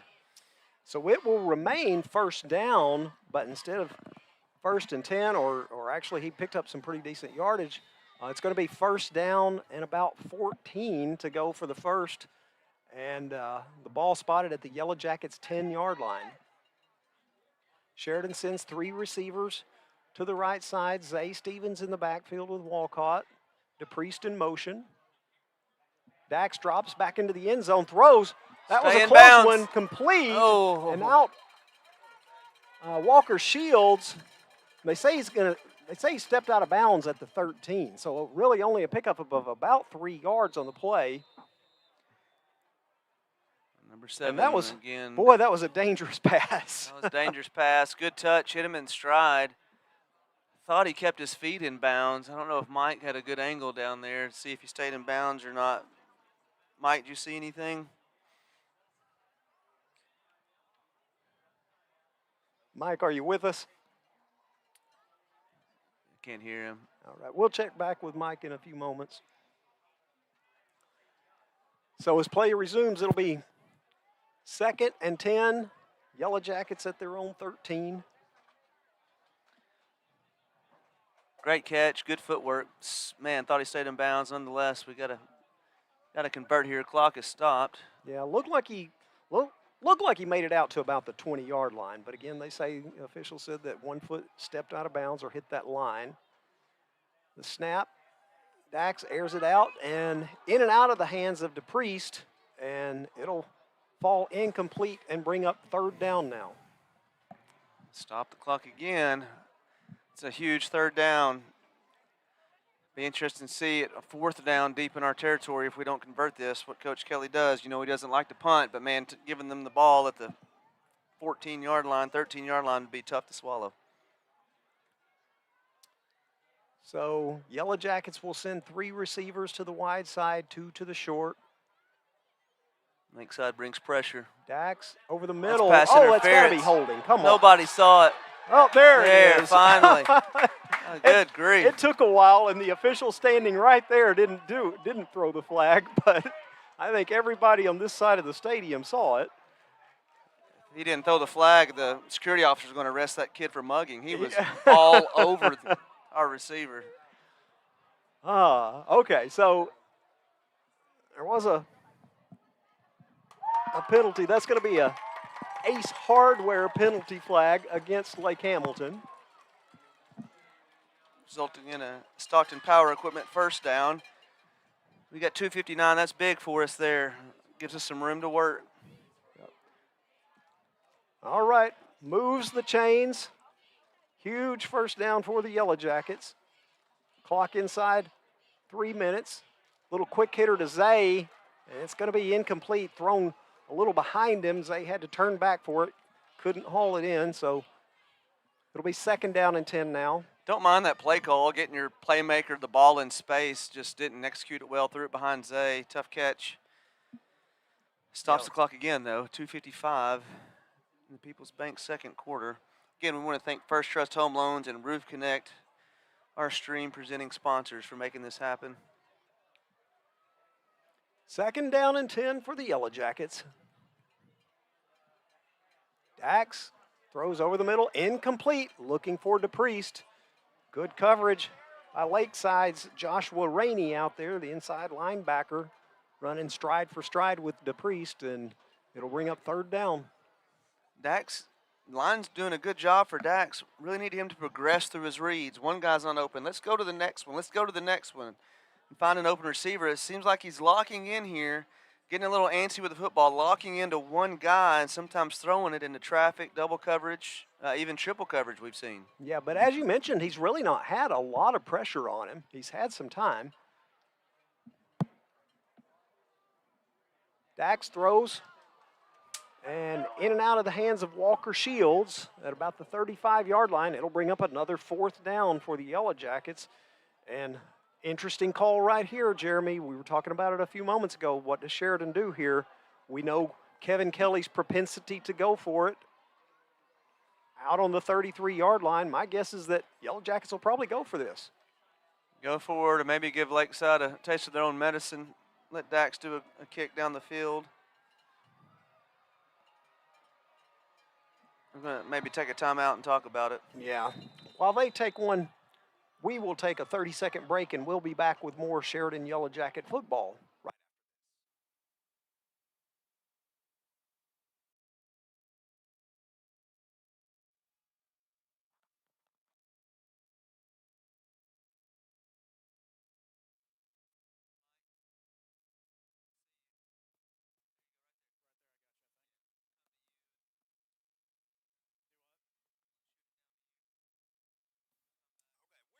Yellowjacket Stadium, and we're going to go down to our sideline reporter, Mike Nevins. Mike, can you hear us? Yeah, I've got you. You got me? We've got you. Yeah, we're going to see what happens right here. There's pretty good energy down here on the sideline. There's been a couple of calls and throws that coach didn't like. Like you said, Dax seems to be a little rushed, but he's getting good time back there, so I don't know what the rush is. Hey, Walker step out. Could you see that? Were you down there? Yes, Walker stepped out. When Okay. he was trying to catch his balance, his left foot stepped out. All right. Well, All right. Well, thank I you, stand Mike. corrected. Thanks, eyes Mike. on the spot down there, and we appreciate you reporting back to us. So we're about to resume action now. 2 minutes, 48 seconds left to play in this first half, and the Yellowjackets will have it 4th down and 10, and it looks like they're going to go for it. Dax has some time over the middle, has a man complete, but it's Short. going to be short of the first down. As Dylan Smith made the reception, but he was about 2 yards shy of the first, and so the Yellowjackets will turn it over on downs. Lakeside takes over 1st and 10 at the Sheridan 36-yard line. That's just a first down route. Turning the first down marker, turn around. That's hard to do in a game. You think you're there, and sometimes you're just a yard or two short. Good ball, good catch. Just a little short there, putting pressure on our defense here. Played good so far in the first half. Got a key in on Drew Morgan. Really want to be able to keep them out of that end zone before the end of the half. Ullman with the carry, had a head of steam, tries to turn the corner, gets up to about the 30-yard line of Sheridan.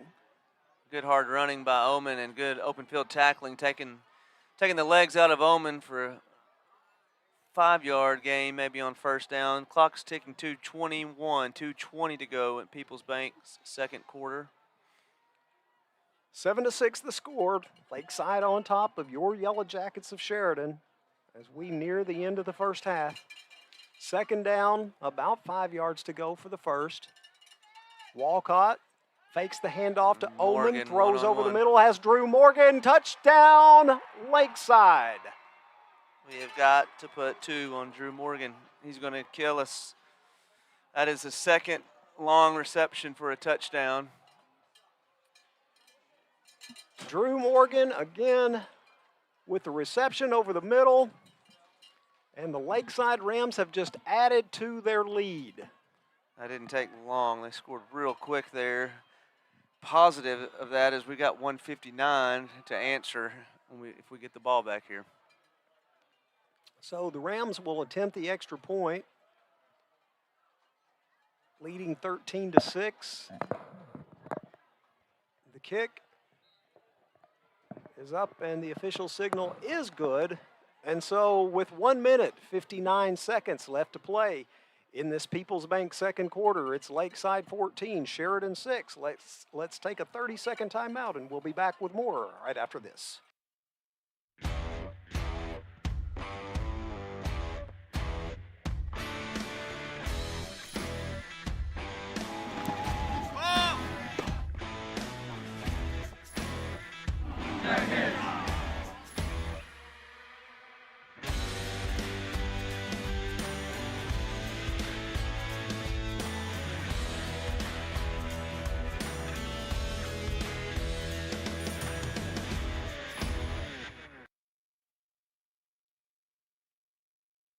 Back at Yellowjacket Stadium, Andy Mayberry, Jeremy Orman, the Lakeside Rams on top 14-6 right now over the Sheridan Yellowjackets. We've got a minute 59 left to play in this first half. And Jeremy, we've seen Sheridan march up and down the field, just not really be able to put a lot of points on the board. And Lakeside really kind of struggling at times to move the ball, and then bam, they have the quick hitters. Yeah, their all-state quarterback is hooking up with a good athlete, Drew Morgan. Drew Morgan has had every catch over the middle for big yardage, and he's been Superman tonight for Lakeside. And the kryptonite for that is to either get pressure on the quarterback or put two people on Drew Morgan and let somebody else beat you. So hopefully we can make a halftime adjustment and do one of those two things. Yellowjackets should have time for potentially another score before the half.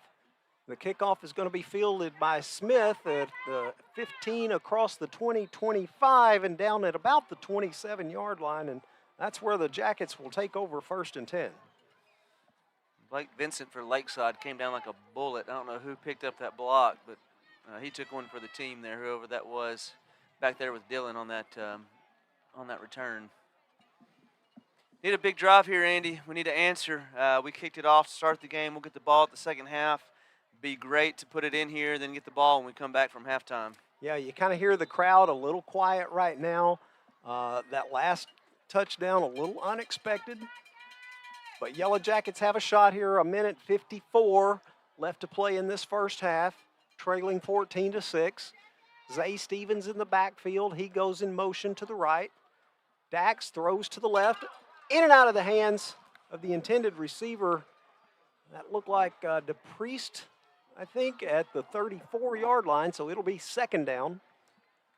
Ball slightly behind, but catchable, and that's two that have hit our receivers' hands. We've not been able to get possession of it. We've got to make plays here, guys. Dax again throws, this time complete at the 30 across the 35-yard line. And finally, out of bounds, that's Jaden Green with the reception for Sheridan. It's a good move in space by Jaden. Avoided one tackler, gets down the field, takes contact, and then gets yards after contact. You hear that called yak sometimes on all the big-time sport shows. Brings up that's a Stockton Power Equipment first down there. Moving the chains. 1st and 10 for the Yellowjackets at the 38. Looking to throw. Intercepted by the Lakeside Rams at the 48-yard line. Coming down with that is Doak Douglas. And it's just like Dax didn't even see him there. We had one receiver at the bottom of your screen to the left of our formation. Dax rolls to the left, so everybody knows it's going to that one receiver. Lakeside's Doak did a good job of coming underneath and reading Dax's eyes and ends up throwing it right to him for a turnover with 1:36 to go in this second quarter. This is really where your defense has to stand up strong right here. You can't allow Lakeside to get another score before the end of the half. If we can go into the locker room trailing 14-6, knowing that we've had some missed passes, some dropped passes, then you've got to appreciate that position that you're in. But when you get 2 scores down, then that's where Lake Hamilton can start running that ball and start running that clock, and it gets harder and harder. Got Drew Morgan on the inside.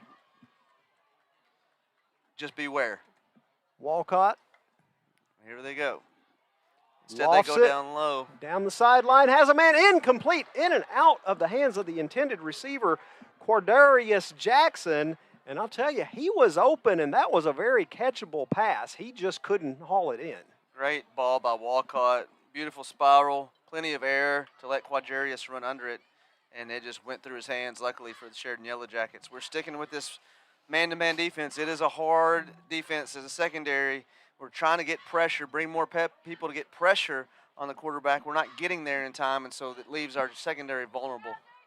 Clock is stopped with a minute 30 left to play in this first half, this People's Bank second quarter.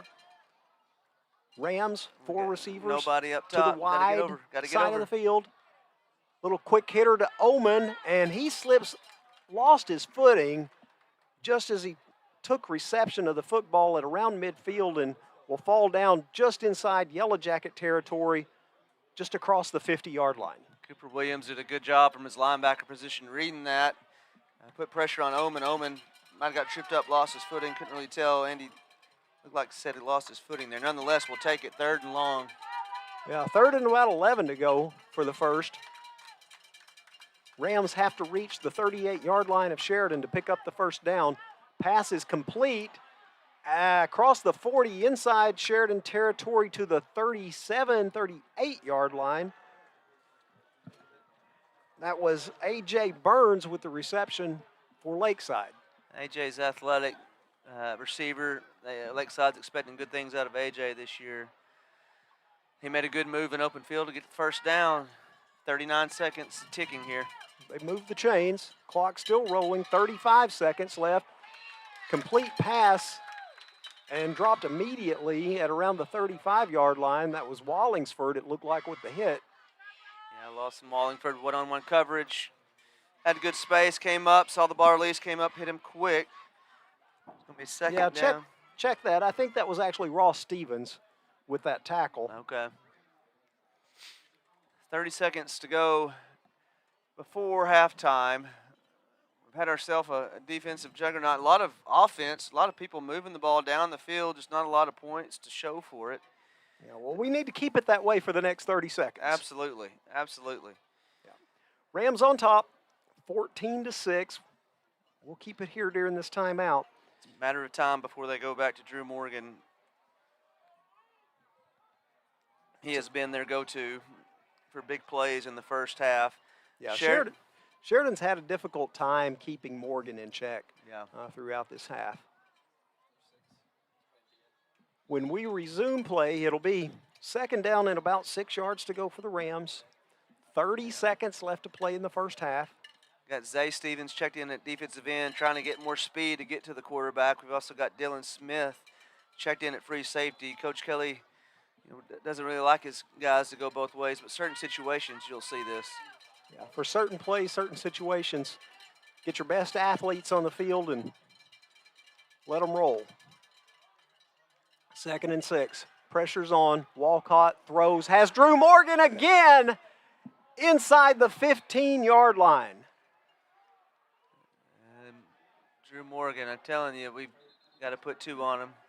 Drew Morgan took a hit going out of bounds, immediately grabbed his leg. I think it's a cramp.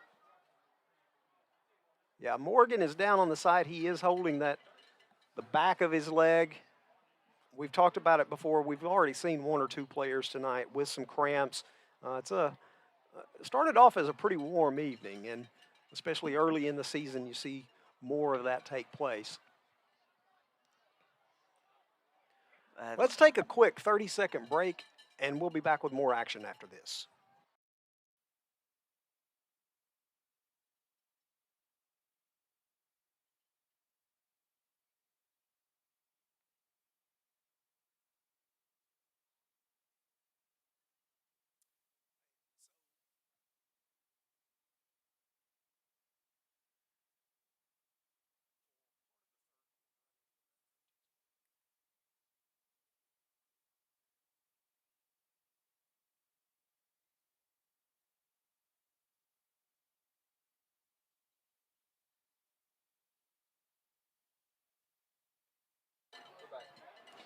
Back at Yellowjacket Stadium, we've got 22 seconds remaining to play in this first half.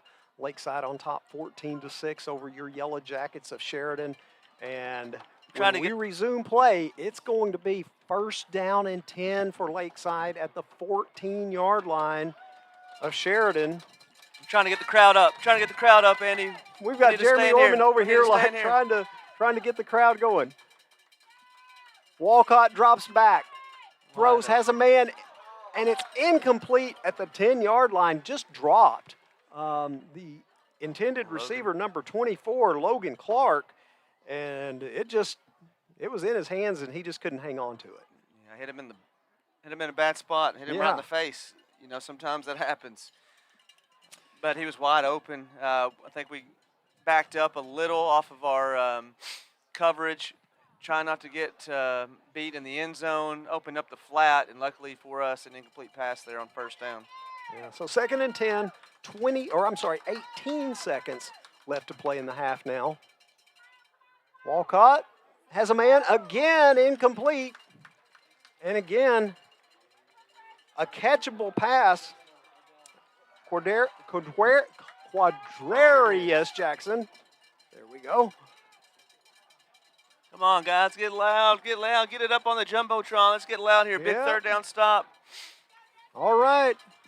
13 seconds. The There we clock go. stopped. 3rd down and 10 for the Rams at the Sheridan 14-yard line. Walcott threw a Crowd beautiful starting ball to get just into it now. Trying to help this defense. Walcott, incomplete. Fourth Wallingsford down. out there with the coverage. Great stand by the defense. Yeah, Great job. Also saw Reed Stevens over there. I'm going to bring the kicking team in. Yeah, that's good. Good stand, Annie. That's a big momentum swing for us. Not allowing Lakeside to get a touchdown there. We brought Zay Stevens in. We had some pressure up the middle that time. Walcott had to throw it just a little sooner than he wanted to before the receiver got out of his break. Big incompletion. Bringing up 4th down. So they'll spot this on the 21-yard line, so make it a 31-yard attempt for Lakeside. 9 seconds remaining to play in this first quarter. The snap, Yes, and it's no blocked. Come on. Go, Dylan. Yellowjackets pick it up. Got a That's flag. Dylan Smith, still with it, still on his feet. Got a flag. And I think that was Jackson Delk who got in there and got a hand on that. I think Jackson came from the edge. Don't know if he got his hand on it or not. And then Dylan caught it in midair, had a big run. I think the penalty might be during the return, which would conclude halftime.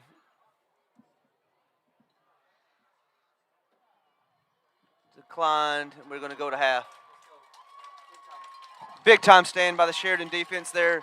Keeping it within 1 touchdown and a 2-point conversion for us. Really impressed with our defense on that first half. Keeping Lakeside in check. Lakeside has got some weapons in their running back. Mike, you got coach? Can't hear it. Got me? Yeah. Got me? Right there. Right here. Hey, coach is talking with Delk. Coach, you move the ball well on offense. The defense played really well, it seemed like. What do we got to do to some interceptions?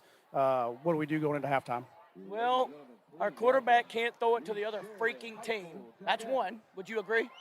Yeah, you played a little quarterback in your day. Doesn't work when you throw it to the other freaking team. The other thing is, he's got to throw it behind, quit throwing it behind them, quit throwing it over their head. They've got to make catches even when he does. They took away Isaiah from us. They lined up in the box. They're like, okay, this guy's going to run all over us.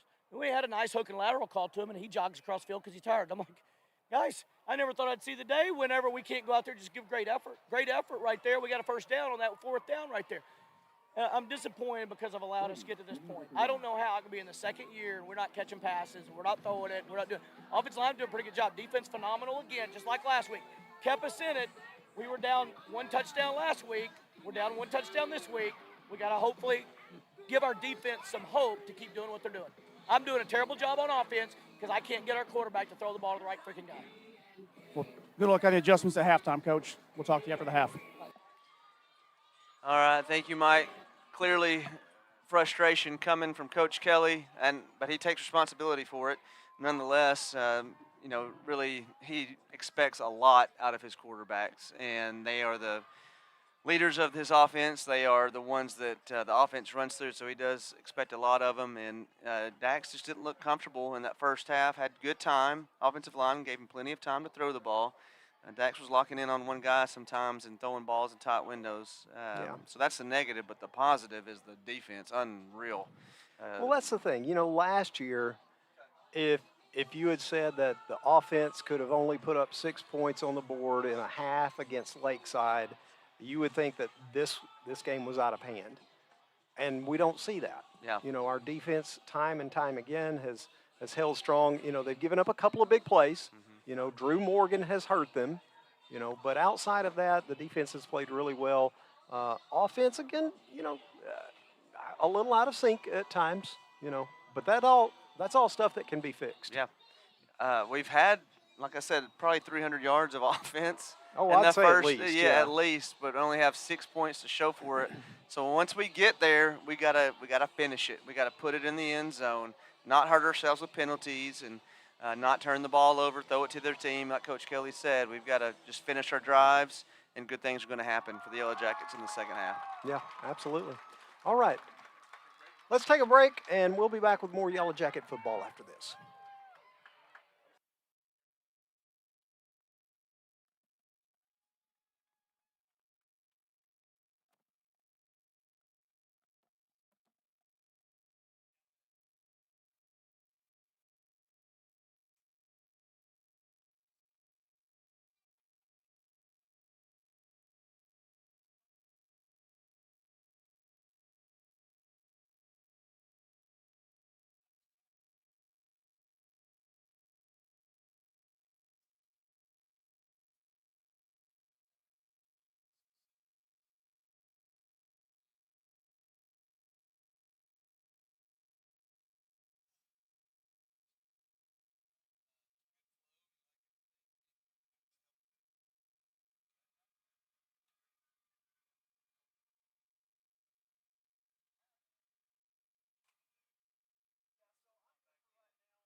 All right, back at Yellowjacket Stadium, Andy Mayberry, Jeremy Orman, and the Lakeside Rams on top by a score of 14-6. And you know, I would have hated to have been in the halftime locker room with Coach Kevin Kelly. I'm sure he had some pretty strong words to say for his Yellowjackets. If you heard the speech going into halftime, you could tell his frustration.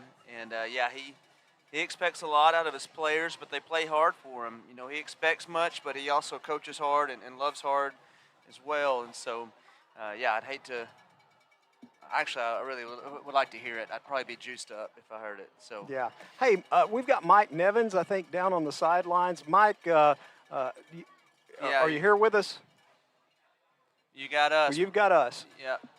You're going to try to catch Coach the sideline interview. Are they ready to come out in the second half? We're about to find out. I mean, this is the same situation as last week, except for it's 5 minutes left. With 5 minutes left, we're down a touchdown. With 0 minutes left of the half, we're down a touchdown. We get the ball first right here. We can go down and score, changes the game. But we got to be able to do it, so we've got to have, you know, and it comes down to me and the quarterback. You know, we've got to be on the same page doing the same thing, and if we are, we are, and we're going to look good. All right, good luck, Coach. This defense is going to keep doing what they're doing. Good job. All right, thank you, Mike. Thank you, Coach Kevin Kelly. So again, Jeremy, the defense did a great job with the exception of just a couple of busted plays. Drew Morgan finding ways to get open, but the offense a little out of sync, but they got a lot of yards. A lot of yards. We had strides, periods of good, consecutive, positive plays, and then we throw an interception. And then good, consecutive drive, long plays, and then we stall out at the 20. And so we've got to find a way to not only protect the ball, but punch it into the end zone when we get close. Our only score came from a long quarterback draw from Dax McMillan that actually punished a Lakeside defender getting into the end zone, knocked his helmet off. But other than that, not many points scored here in the first half, which I expected it to be a much higher scoring game, but glad to see that our defense has showed up tonight and has really stalled out Lakeside's offense. I'd be interested to see how we're going to adjust to covering Drew Morgan. The one-on-one coverage has left us really susceptible to big plays over the middle. Other than that, no one on Lakeside has done any damage to us. So excited to see what happens here, if we can make some proper adjustments going forward. Yeah, so the Yellowjackets recovered an onside kick to begin this football game. So Sheridan will receive this second half kickoff as we are underway. It's going to be a high end-over-end kick, field just inside the 15. That's Dylan Smith, and he crosses the 20 and is going to be hit hard there and drop down, and that's where the Yellowjackets will take over, first down and 10 to start this second half. Our third quarter brought to you by Edwards HVAC, our streaming sponsors for today, First Trust Home Loans and Roof Connect. Dylan took a hit there. I think we might have missed a block, and the Lakeside defender came full speed and did not miss. Connected with number 7. On our number 7, Dylan Smith, who's going to step out and take a break. So first down, Sheridan, starting at their own 23-yard line. We're going to start out with Zay in the backfield, the lone running back, 3 receivers to the left. Motion by Wiley to Priest. Hand off to Zay. Trying to catch the edge, and he's going to be tackled for a short gain of about 2. We had success in the first half getting Zay outside by really containing the Lakeside defense, getting outside and blocking Lakeside back to the inside. Zay got to the outside a few times for big gains. Second down, long. Dylan Smith in motion. Another quick hitter to Zay. One-on-one, and he's isolated, and he's going to make that man miss and make another miss down across the 50, out of bounds at the Lakeside 47. It's going to take more than one man to get Zay down. He made 2 defenders miss there for a big gain on second and long. And that is a Stockton Power Equipment first down. Sheridan staying with the trips at the top of the screen. Lone receiver at the bottom. Zay stays in the backfield. Lakeside showing pressure at the top. And they bring it. Bring an extra guy on the backside. Good pickup by Ethan. Good ball. He's got a flag there. Go ahead and throw it. That a boy. Good job. Good job. Walker Shields got down past the Lakeside defense, got deep. And number 1 for Lakeside, Kevin Morgan, had to stop him for a pass interference call. It's going to be a 15-yard penalty and another Stockton Power Equipment first down. Excellent job by Ethan Cowden on that backside block, giving Dax a little extra time to throw. Got it in a good spot. Almost a huge reception, but a pass interference instead. Another quick handoff to Zay up the middle, finds a little hole, keeps his legs churning. Several Lakeside defenders there on the tackle, but positive yards on the first down by Zay. They're going to give him about, we'll call it 6 yards. Second down and 4. Sheridan Yellowjackets. In the third quarter, got a good drive going here after a hard hit on Dylan Smith on the kickoff return. Glad to see him check back in the game. He's at the top of the screen. We've got 2 receivers to the right, 2 receivers at the bottom of your screen. Dax looking to Coach Kelly for the call. Fake the handoff. Got a man over the middle, and that is Dylan Smith. Wide open for a Sheridan touchdown. Good answer there by the Sheridan offense, coming out, setting the tone early for a teeter motor touchdown. Offensive line has done a great job tonight, giving Dax time to throw. The first half, Dax was off with the timing and reading some routes, and we were not able to hit those long receptions, but they're good protection by the offensive line. Dax went through a progression, saw Dylan deep over the middle, and a good completion there. We're going to go for 2 to tie it up. I'm going to switch the formation around. Go back to the same formation they scored on. Twins at the top, twins at the bottom. Zay in the backfield. Motion by Wiley. Dax looking over the middle. All day to throw. And again, a collision in the back of the end zone. No call by the officials. Got tangled up there. That was J.P. Black that got tangled up with a Lakeside defender. Looked like pass interference, but no call by the officials. So a touchdown right off the bat for Sheridan to start the second half. And need to continue to have a good defensive stand from our defense, but in the meantime, we're going to send it to a short break.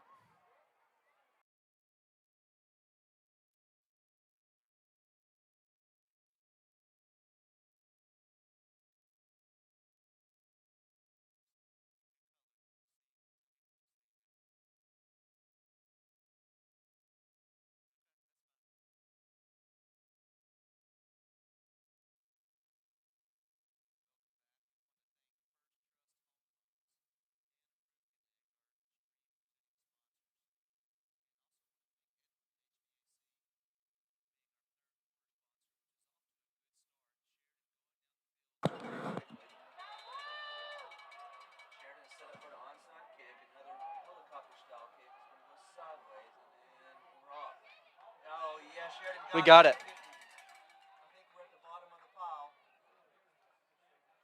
Might be an illegal touch.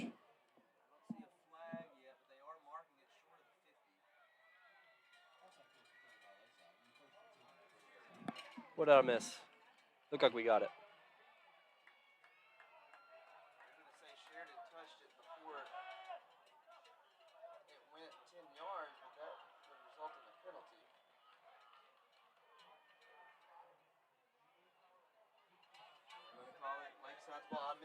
Yeah, I'm confused. I thought we had it at the 50. If we had touched it before the 10 yard, before the 50, that would have been a penalty, but I don't see any flag. Oh, they recovered. Thank you, Mike. Mike said Lakeside jumped on it. Got the new formation for Lakeside. 2 running backs, up back, 1 motion's out. Walcott, plenty of time, throws an out route, completed in the flat. hit immediately by We gotta wrap a up. couple of Sheridan defenders, but we did not wrap up, and that's going to be a big gainer on first. Hey,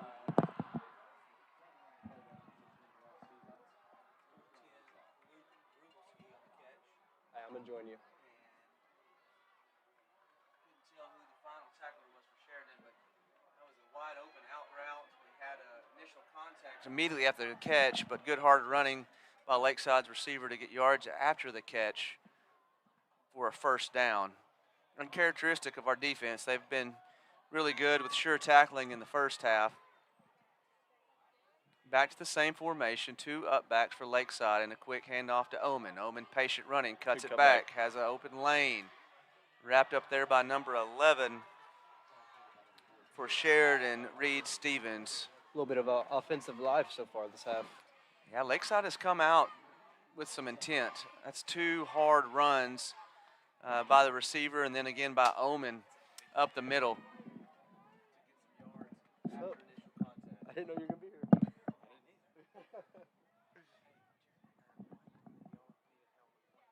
Second down and short for Lakeside. 9:30 to go in this third quarter, sponsored by Edwards HVAC. Lakeside liking this 2 up back format with Tremendous in the back. Maybe that's why he thinks that he can't hear him. Or he can't hear us. Can he not hear you? It's just Cuddy in and out. Hey, do you need a phone charger? Walcott goes deep there. I don't know what kind of phone you got. Receiver might have been AJ, one of their playmakers for Lakeside. Looked like it was off the fingertips. Good The coverage. antennas are up top if you want to look at them, but Outside by I couldn't figure nothing. that's 18. Yeah. We We tried for an hour before kickoff. Spotty. Just no matter what. But when we're at Whitehall, when we're on the other side. Yeah. At Whitehall. And it was way better when we were across the field. Never cut out. And he heard us and we heard him. Lakeside lineman, that's the big number 74. Yeah. You take a picture on the sideline, that's why I hopped in. You want to hop in? A good old times?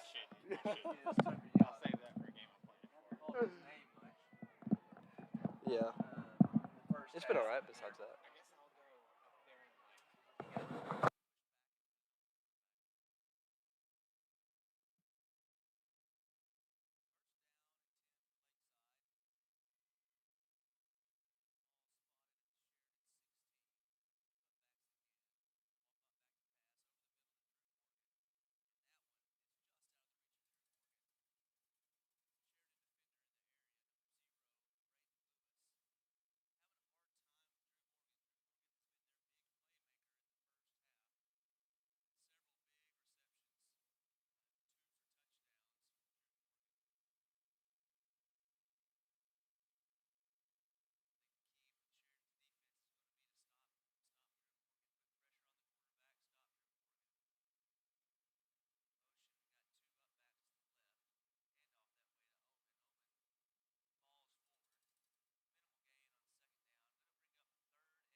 Oh, he dropped it.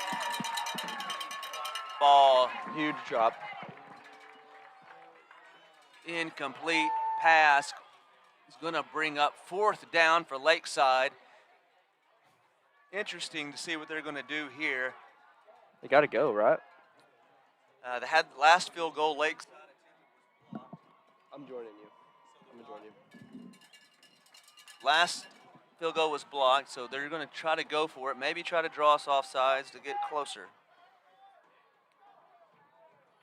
This would be a big stand for Sheridan's defense. We need the crowd to get involved here. Let's go, guys. Let's go. Let's get to him one time. Shotgun formation. Takes the snap. Whistles. We've got a timeout called by Lakeside before the snap. So we'll take a little break, 30-second break here during the timeout.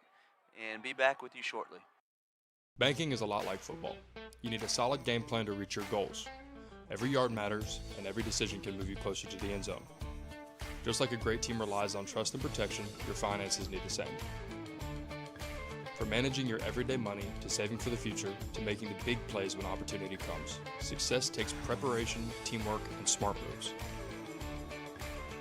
Because both in banking and football, it's not about how you start the drive, it's about finishing strong in the end zone.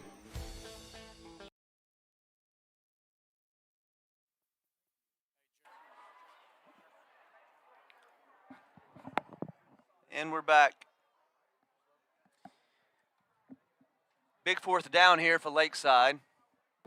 7:53 to go in the third quarter. Lakeside is up 14-12. Had a lot of yards on offense, but not a lot of points to show for it thus far. But Lakeside's offense has come back on the field on this fourth down. Sheridan comes out at halftime, makes a quick score to bring it to 14-12. A stop here by the defense would be huge. Crowd getting involved, making some noise. Shotgun formation. One-on-one coverage on the outside, and he's got it. Completion for a touchdown. Touchdown on fourth down by Lakeside's offense. The one-on-one coverage on the outside with a deep out route to number 10, Luke Rubelski.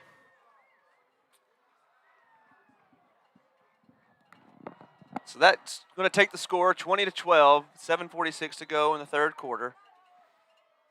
Good effort there by Sheridan's defense, just comes up a little short. Extra point attempt on the way.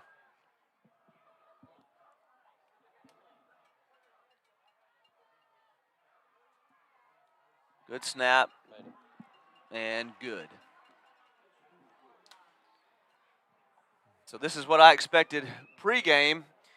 Little offensive back and forth. First half proved me wrong with defensive stances on both sides of the ball. But we've got two quick touchdowns, one by each team in the third quarter. 7:46 to go in the third quarter. Sheridan to receive the kickoff. We need another good drive right here. Need a good drive. We've got to answer. We've got to answer. Don't let Lakeside get the momentum to pull away. Last year in the second quarter, we had a weather delay. Lakeside took advantage of that, put several quick touchdowns together, and got it out of reach quickly, grabbed the momentum after the weather delay, and Sheridan was not able to respond.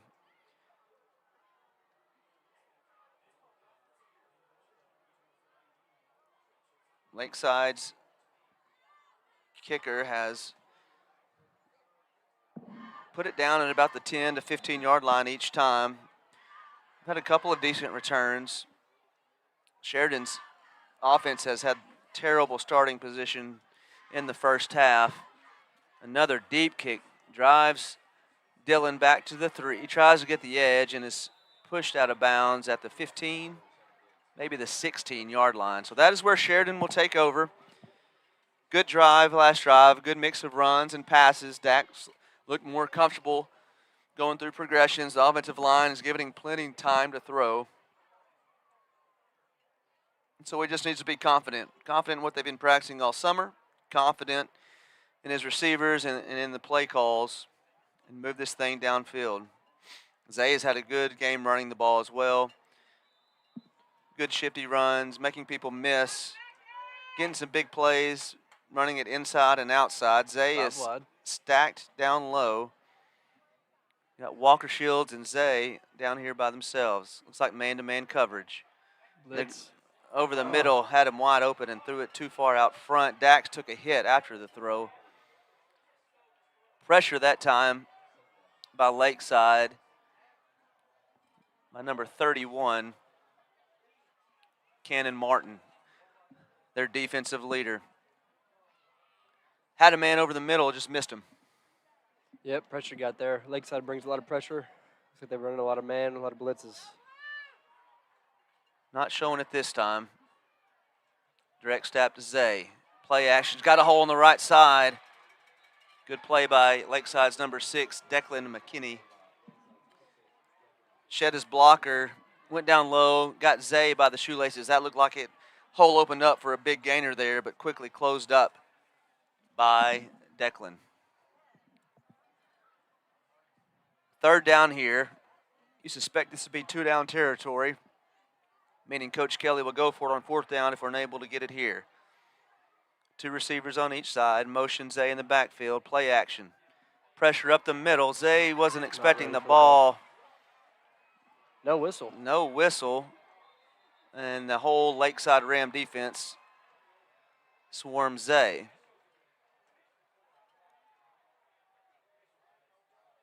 So that was a forward pass. I don't know if behind the line of scrimmage. No whistle by the officials, so play continued. Looks like incomplete.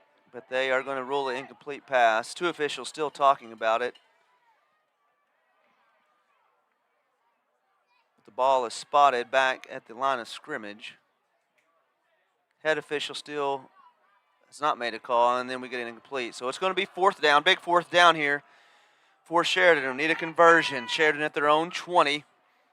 6:56 to go in the 3rd quarter. Trips, quads at the top of the field.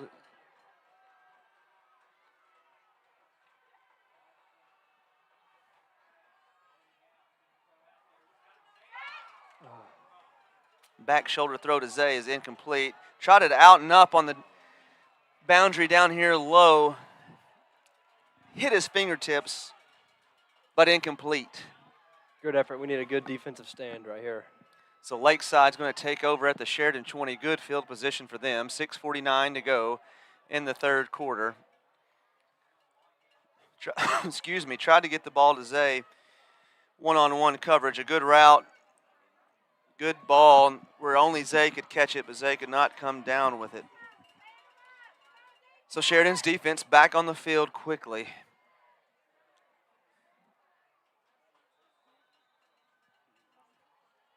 Sheridan in desperate need of a stand here. Turnover would be great. Went to number 10, Luke Rubelski on the last drive. Haven't seen Drew Morgan in any formations, the big star of the first half for Lakeside.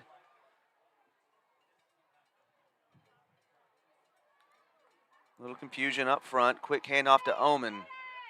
Hold closes quickly, but Omen dragging defenders. Good push. Good hard running. And the penalty flag Late comes flag. in late down the field by the side judge. Wait to see what the call is.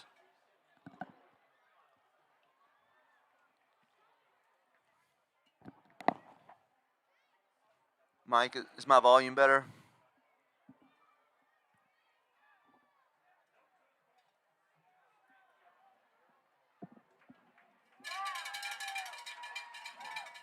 Penalties against Lakeside. Personal foul. Must have been a little bit after the play there. A little, Missed it. a little extra after the whistle by Lakeside. Going to back them up. 1st down, 2nd down, and still moving over there. Looks like 20. 2nd down and 20. Lakeside staying with this formation of 2 up backs. Motion out. Showing man-to-man coverage again is Sheridan. Bringing pressure. Picked up. And we got pressure on the outside. Number 50 Yeah, with the big first sack of the game. Big sack there on number 50, Leighton Tarter. Leighton got a good push. Free shot at the quarterback and did not miss. 3rd and forever for Lakeside. Sheridan needs to be disciplined here. Secondary needs to get deep. Keep everything in front of them, not anything behind you. Get the ball back. We've got some substitutions coming in. Zay Stevens has checked in. Dylan Smith has checked in. Bringing in a little extra speed here to put pressure on the quarterback. Putting Dylan in the back of the secondary to keep a big play from happening. Staying with the same formation. Quick shotgun snap. One-on-one coverage outside, and they go deep. And overthrown. Intended receiver was Jonathan Prather. Took a shot at the end zone. Going to bring up 4th down. Lakeside has a decision to make. Offense is staying on the field. Bringing in Drew Morgan. Looks like they're going to go for it, Jeremy. AJ Burns, Drew Morgan have checked in, 2 of their playmakers. They're going to put Drew Morgan and AJ on the same side of the field. Sheridan's got 1 safety back, drops a linebacker back. Oh, wide receiver breaks free, but luckily for Sheridan, it's overthrown out of the back of the end zone. And that is a turnover on downs. Good stand there by the Sheridan defense. Sheridan really needed that to be able to hang on and keep Lakeside from adding some more points.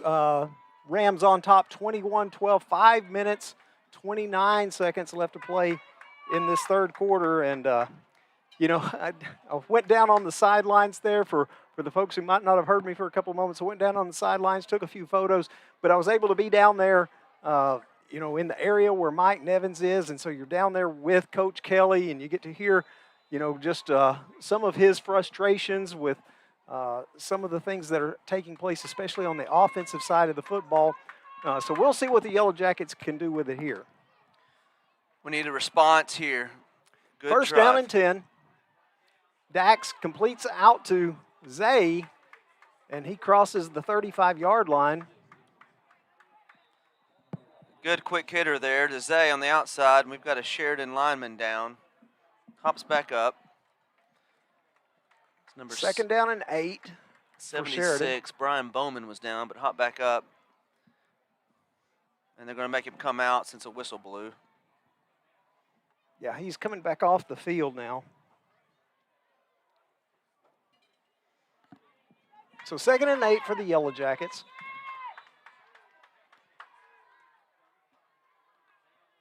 Little shuttle pass underneath, and not much there.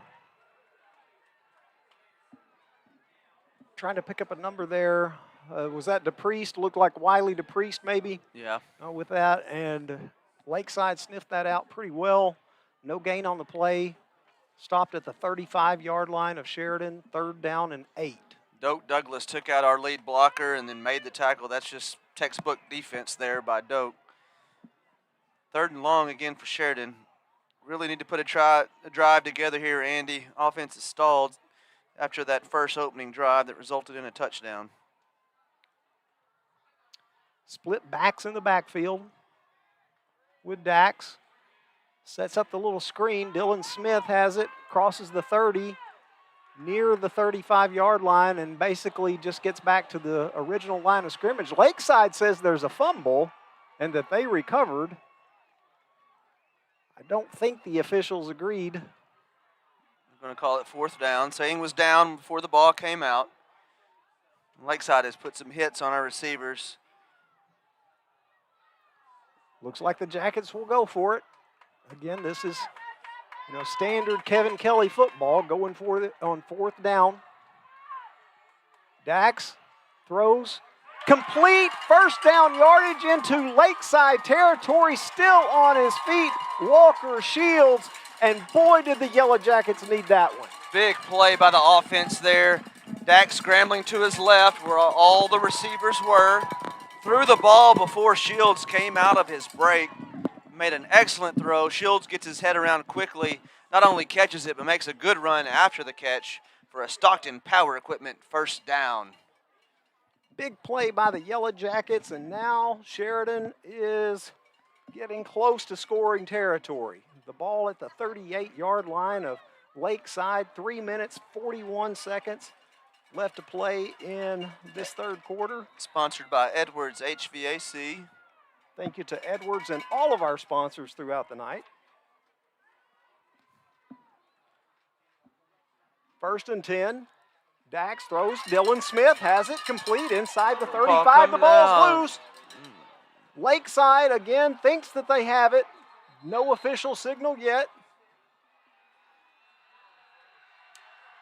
And the officials agree. Turnover Sheridan, and Lakeside will take over at their own 30-yard line. Dylan did a good job of cutting back inside for extra yardage. But a Lakeside defender put their helmet right on the ball, and it popped out, and it was a Scrummage for the ball. Lakeside gets it again. Another long drive.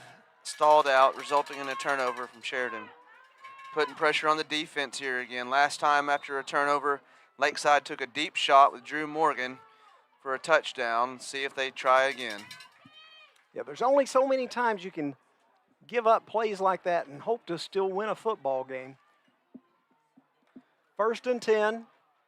Rams have it. That's their big running back, Peter Oman.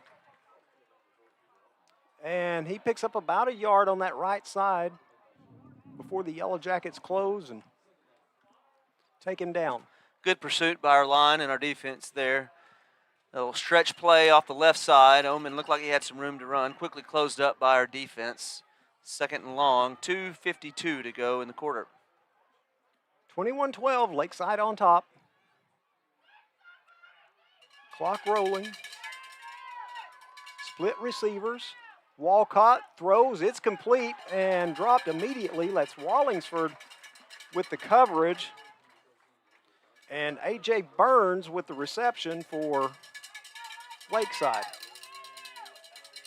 Good closing tackle by Wallingford on the outside. Catch, an immediate hit. Putting pressure on Lakeside's offense here, 3rd and short. Sheridan fans coming to life here on 3rd down. 3rd and 3. Fans trying to get into this ball game, help the defense out a little bit. Looking for a 3rd down stop. 2:05 left in the quarter. To give to Ullman, and he looks like he's got the 1st down as he gets across the 40-yard line. And they'll say his knee spotted down at about the 41. That should be enough to move the chains. It's just tough inside running by Lakeside's Oman to get the 1st down. Sheridan's run defense has been really good today, not giving up any big runs thus far. We just need to keep containing them and keep 84 Drew Morgan under control. Yeah, this is a team that last week ran for well over 200 yards. So, again, as you mentioned, Sheridan's run defense has been pretty stout tonight. Walcott looks to throw, heaves it deep. He's got a man, Drew Morgan, incomplete. Just out of his fingertips inside the 20-yard line of Sheridan. Lakeside had Drew Morgan deep again, just outrunning our coverage. And yeah, that was Braden Lewis out there, one-on-one with Morgan, and not bad coverage, but again, Drew Morgan just, he's fast. He finds a way. He has got some speed to him. Again, I'd like to see maybe get a safety over the top on him, or maybe as a cornerback, give yourself a little space. Drop back a little deeper so that we're not getting beat deep. Walcott, same play, Drew Morgan. This time it's complete. No, check that, that's not Morgan. That was Jonathan Prather out there. I'm just so used to saying Drew Morgan. Yeah. That was a miscommunication on coverage. We had 2 open receivers, that out route underneath and a fade route over the top. Walcott went with a deep option. Big completion for Lakeside. Sheridan's defense bending. We don't need to break here. Need to stop. Need a turnover. 1st and 10 inside Sheridan territory to the 39-yard line. Handoff to Burns, I believe. And no, check that. That was tremendous Kane. Kane, yep. 3 yards on the carry to the 32-yard line. Several Yellowjackets tackling the ball when they run, and that's just great to see. We're flying to the ball, several helmets there, keeping the run under control. Yeah, because, last week both Oman and Kane had a big game last week, and haven't really had a lot of explosiveness tonight, and hopefully we can keep it that way. 2nd down and 8 for the Rams. We've got a receiver in motion. Walcott rolls to his right. Now he's being pressured. Escapes the pocket, still on his feet. Somehow he's staying free and picks up positive yardage down inside the 25-yard line of Sheridan. And boy, it looked like the Jackets had him trapped. multiple times back there. That's some nifty footwork on the part of Wally Walcott, but boy, you just hate to see him get away from the Yellow Jacket defenders there. It's frustrating as a defender. You get there and you miss, and then another one gets there, but good hustle by, I believe that was Delk that finally tracked him down. Yeah, we've got a – I'm sorry, I didn't mean to cut you Just off, Jeremy. unbelievable play there. Frustrating, but good play by Lakeside's quarterback Walcott. Yeah, we've got a timeout. We're going to take a 30-second break, and we'll be back after this. Shelby Taylor Trucking serves all your timberland needs in South Central Arkansas. With over 50 years in the industry, Shelby Taylor Trucking has established themselves as trustworthy leaders in the industry. From planting to harvesting to hauling your timber, Shelby Taylor Trucking is ready to serve you. Follow them on all social media platforms at Shelby Taylor Trucking. Learn more by visiting their website at staylortrucking.com. That's Back at Yellow Jacket Stadium, Andy Mayberry, Jeremy Orman, Mike Nevins down on the sideline. I don't know if, Mike, can you hear us? Can you hear us right now? Okay, well, there we go. All right, we'll try Mike again in a few moments. Getting set to return to action as we begin this fourth quarter, sponsored by Roof Connect and First Trust Home Loans, also our stream presenting sponsors of the night. And the Rams will begin the last quarter with it third and second inside Sheridan territory, and looks like a first down as that pile keeps moving. Plenty of room for the first down as it looked like they had him stop maybe right at the first down marker, but that pile just kept on moving. It's hard-nosed running by Lakeside. Yeah, you know, they've got some big guys up front. They've got Tucker Young as a Razorback signee, or at least commitment to the University of Arkansas. Tucker is 6'5", 310 pounds up there. Some other big fellas on that big Lakeside front. Hard to stop that sometimes. 1st and 10. The Yellow Jacket 16. Oman, and he's going to go nowhere. 3-4 Yellow Jackets there. And they're going to wrap him up for a loss of about a yard. It's Delk again. Delk's having a good game. Kind of owned that middle linebacker position this year. Had his nose around the ball all game long. First one to make contact there for actually a loss on the yard, loss on the play. 2nd and 11. The ball about the 19-yard line of Sheridan. Low snap, Walcott fields it nicely, throws to the corner of the end zone, incomplete. And that should have been complete, and that's the typically trustworthy Drew Morgan out there, and it just slid straight through his arms. That's the first mistake by Drew Morgan all game long. Good break for Sheridan. Drew Morgan ran an excellent route, faked over the middle, went back to the outside, got our defender's hips out of place, and he was wide open. But luckily for Sheridan, it falls innocently incomplete, bringing up a 3rd down for Lakeside. 3rd and 11, 10:52 left to play in the ball game. Lakeside on top, 21-12. 2 receivers to the wide side of the field. Walcott hit as he throws, and flags are going to go down. They're going to call that interference.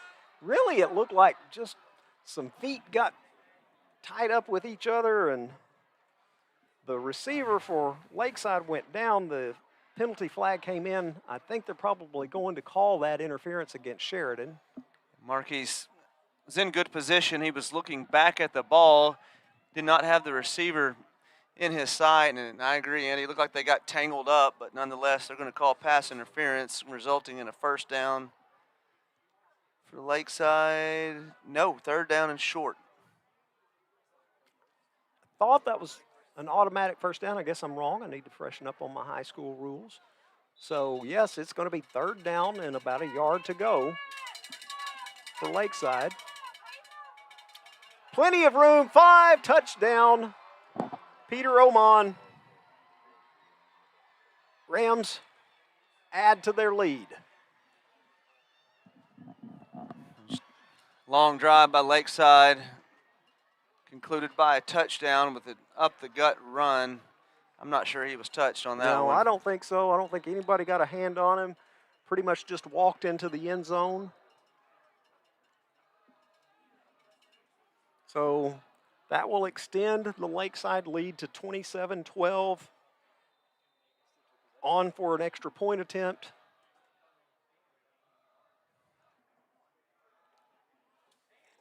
That looks like Dalton McKinney, or no, I'm sorry, Romeo Osaguera. And his kick is up and it's good. And the Rams lead 28-12 with 10 minutes, 43 seconds remaining to play in this ball game. Let's take a 30-second break and we'll be back with more Yellow Jacket football right after this. Here at Reliance Bank, our name says it all. Rely on us. We proudly celebrate that our Kansans have done that for 60 years. To provide personalized service, a face-to-face human connection with convenient and secure technology. Rely on us to be with you in the community, continuing to make Arkansas a great place to live and do business. Reliance Bank. Visit us today.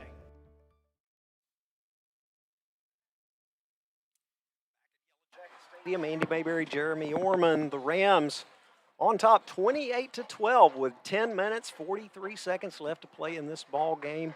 And, you know, the great thing about this Kevin Kelly offense is, gosh, these guys, they're not out of it. They can score fast with weapons like Zay Stevens, with the arm of Dax Kelly. You never know what's going to happen. The kickoff is on the ground. Very dangerous in that situation as it was allowed to hit, and it took a Lakeside bounce away from the Sheridan players and in the direction of some streaking Ram players, and they were very close to recovering that deep in Sheridan territory. Ball had some backspin on it, like a golf shot.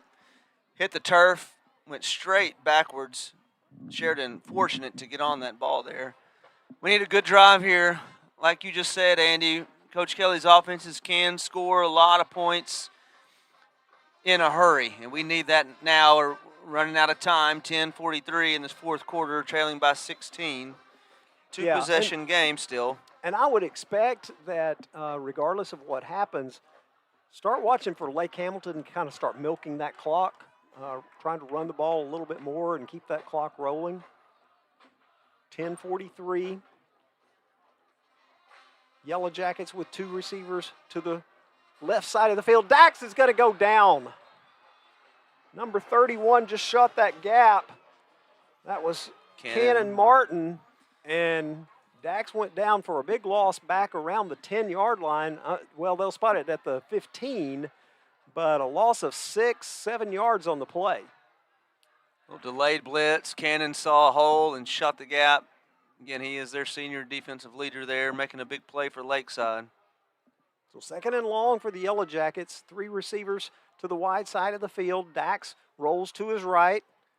Looking downfield, now is just going to throw a little dump-off pass. It's going to go incomplete, and that'll bring up third and long now. Had one receiver down here. Dax rolls that way, and that's his only option. Wise decision, just throw it away. Lakeside had good coverage on number 1 down here, Walker Shields. So we'll go back to an empty set, try to get some yardage here on third and long. Huge, huge play right here for the Yellow Jackets. If they have any hope of staying in this ball game and potentially pulling off a win. Third down, 16 yards to go. Dax pumps, he throws over the middle. It's complete, but well short of the first down. Jaden Green, and he hauled it in, but was immediately taken down. And so it's going to bring up fourth down and about 12 yards. The ball spotted at the 20-yard line of Sheridan. You know, Jackets are going to go for it, and you're starting to reach the point of the game where you really don't have a lot of options left. So big play here, 4th and 11. Dax still looking at the sideline. Pressure comes. Here's the pressure. He lobs it over the middle, Prayer. and it's going to go incomplete. He was trying to get it to Zay Stevens, but he was throwing off his back foot as he was falling backwards and just had to loft it up there. Didn't have enough on it. The incomplete pass will mean that it goes over on downs to Lakeside, and boy, that's not a good sign if you're a Yellow Jacket fan right now. Lakeside brought pressure there. And as you said, Andy Dax had to throw it quicker than he wanted to off of his back foot, so he couldn't get enough arm on it. Zay maybe had another second or two to get to the ball. He would have gotten a completion there, but instead it's a turnover on downs for Sheridan. 28-12, 9:12 to go in this Roof Connect and First Trust Home Loans for fourth quarter. Yeah, this is a tough position for your defense to be in. Peter Oman with the ball, and he'll gain 2 or 3 yards on the play. It'll be second down and about 7 or 8 to go. Clock rolling, 8:58 now left to play in the ball game. 28-12, Lakeside on top. Need the defense to dig deep here. Finish the game strong. Like Andy, you said earlier that they're probably going to run the clock out. A lot of runs here. Try to milk that clock. Yep. Get that play clock down inside the 10-second mark. It's down at 10 now. The give now goes to Kane, and he tries that left side. Not much there. Probably may have actually lost a little bit on that play. Marquis So, it's going to be a 3rd and 10. 3rd and 10. Now the playbook's back open. You could run the ball here and get a field goal, put it 31-12 if you don't get the first down, or you can pass it here, try to get the first down and just really crush the defense. Big play for this Yellow Jacket defense. Walcott throws a little crossing pattern, and it's going to be broken up. Nice defensive play. As Braden Lewis one-on-one coverage, gets his hand in there, knocks it down. It's going to be 4th and 10. Clock stopped with that incompletion. Big help for Sheridan. That'll bring up 4th down now, and decision time now for the Rams as to what you want to do. Drew Morgan checking in. Peter Oman checking in for Lakeside. Typical passing situation. 4th and 10. Rams tried a field goal earlier in the game, and it was blocked. Started early. Yeah. Might have called a timeout beforehand. And they do. Yep. So they got a timeout. We'll take a 30-second break, and we'll be back with more after this. Banking is a lot like football. You need a solid game plan to reach your goals. Every yard matters, and every decision can move you closer to the end zone. Just like a great team relies on trust and protection, your finances need the same. From managing your everyday money to saving for the future to making the big plays when opportunity comes, success takes preparation, teamwork, and smart moves. Because both in banking and football, it's not about how you start the drive, it's about finishing strong in the end zone. At Stadium, we're going to go down to sideline reporter Mike Nevins. Mike, what do you see down there? Defense is trying.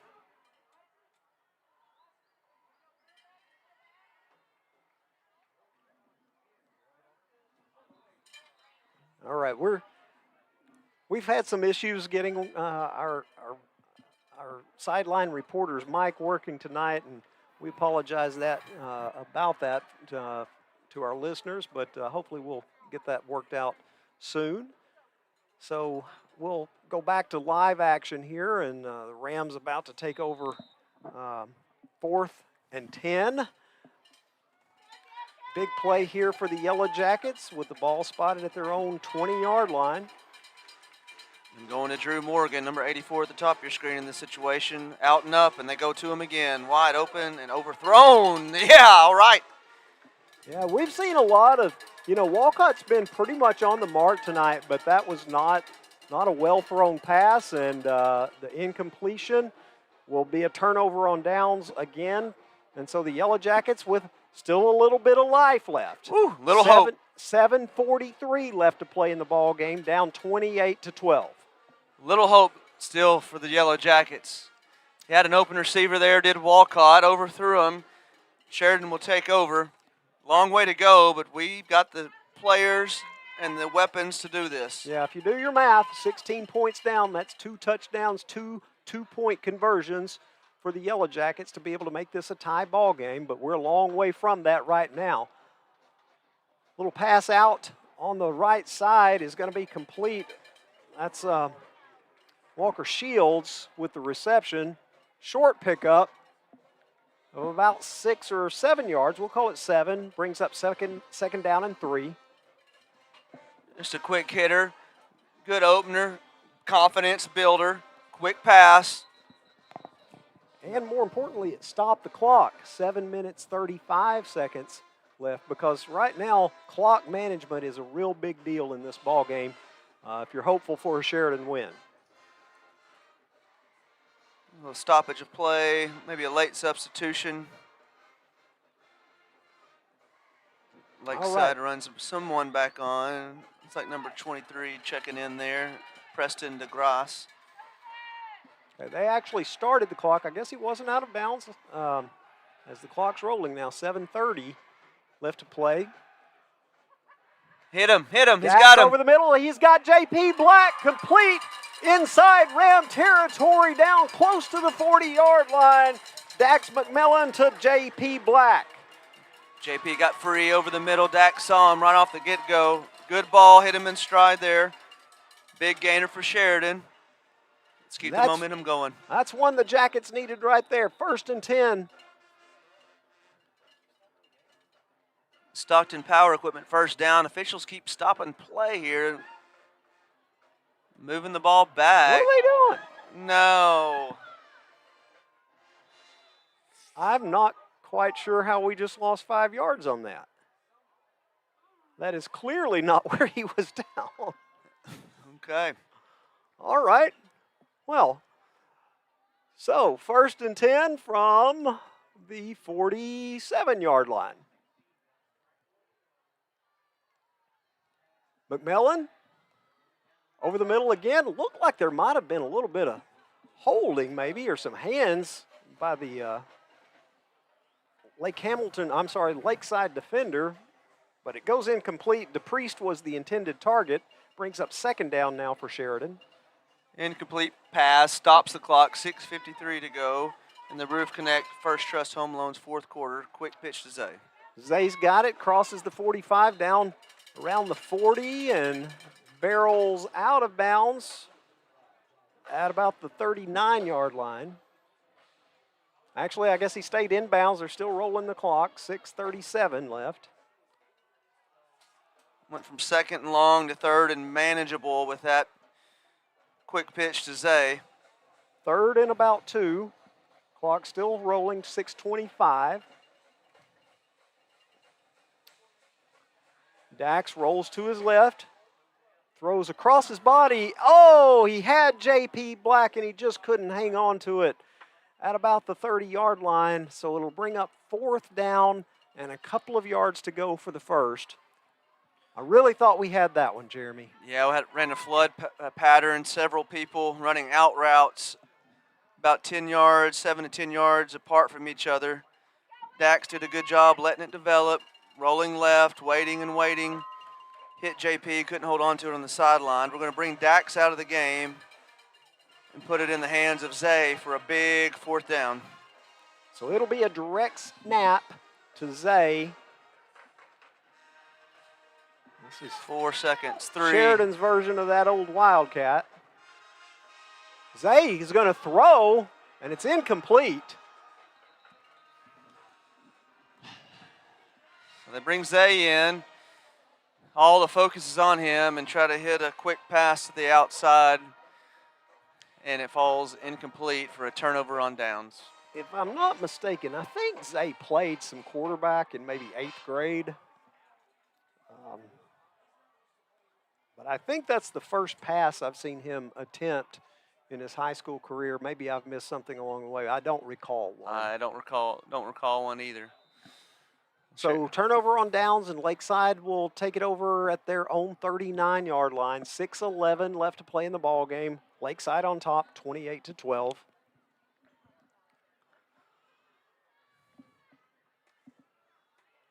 And it's going to be a handoff. That's, I think, Oman.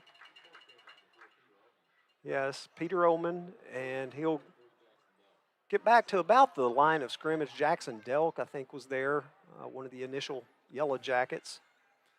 And Jackson doing a good job tonight, filling those gaps on defense, stopping the run game. Lakeside running the clock down, 5:40 to go in this Roof Connect First Trust Home Loans fourth quarter.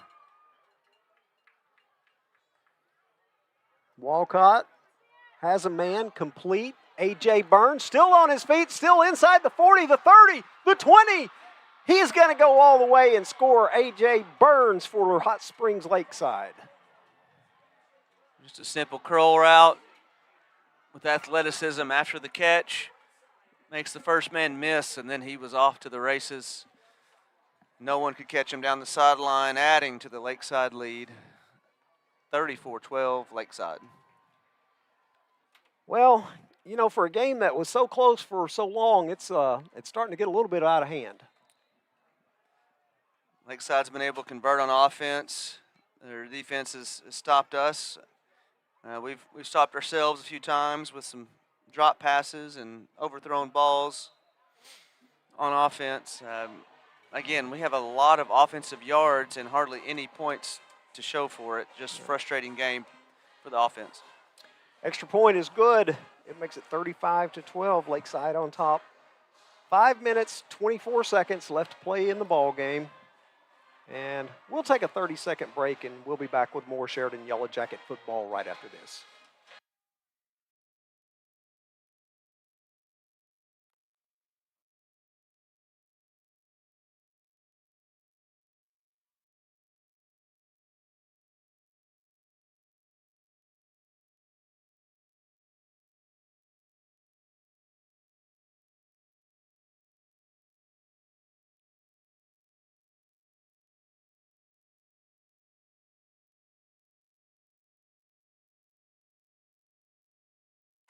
Back at Yellowjacket Stadium, Andy Mayberry, Jeremy Orman, 35-12, Lakeside on top of your Yellowjackets. Not a lot of time left in the ball game, 5 minutes, 24 seconds, and Lakeside getting set to kick off. High end over end. It's going to be muffed, and on the ground, Sheridan again fortunate to recover that at about the 24-yard line. It's Kamarian Don having a little hard time there. Kicked it to him last time, and the ball hit and backspun on him. He got on it that time, hit him in the chest, and able to recover it again. So backs up against the wall here, Andy. 5:21 to go in this fourth quarter. Yep. Down 23. I'd like to see us end on a positive note on offense. It would be great to at least get some more points on the board before this is over. This has been a close game for most of the matchup. That's not how the score is reflective right now, and so you'd like to at least close that gap a little bit. Not going to say that it's not possible to come back, but it would it would take just shy of a miracle. Dax has some time, has a man, threw to a spot, and that's not where his receiver was. Intended for Walker Shields. We got some chants from the opposing sideline. Yeah. Sounded like, but if Walker would have just continued on over the middle, we could have scored a touchdown there. Broke it off on a flag route, incomplete. Always interesting when we play Lakeside because everybody's blue and gold. That play's not going to go anywhere. Loss of yardage on that, back to around the 20-yard line. So the Yellowjackets will be faced now with another long third down, third and about 11. Tried to sneak a run in there on Lakeside's defense, but they swarmed Zay immediately. They say it's at the 24 is where he went down. 3rd and 11. Dax under pressure, throws, and that's incomplete. He was trying to hit Jaden Green, but did not have a lot of time. Brings up 4th and 12, 4th and 11. You can run that man defense in the secondary if you get constant pressure. Makes the quarterback rush, make bad throws, make bad decisions. So Lakeside's been able to do that on defense, messing up our rhythm and our timing. 4th down here. I'd like to see a conversion. 4:31 left to play in the ball game. Showing pressure again. Back out of it. Dax throws complete. Looks like it's good for a 1st down. And that was J.P. Black with the reception. And it is good for a Stockton Power Equipment 1st down. Good ball, good catch. Had 2 receivers in the same spot there. Maybe a little miscommunication, but worked out for Sheridan. Dax again. And another completion. And out of bounds, Wiley DePriest. Yellowjackets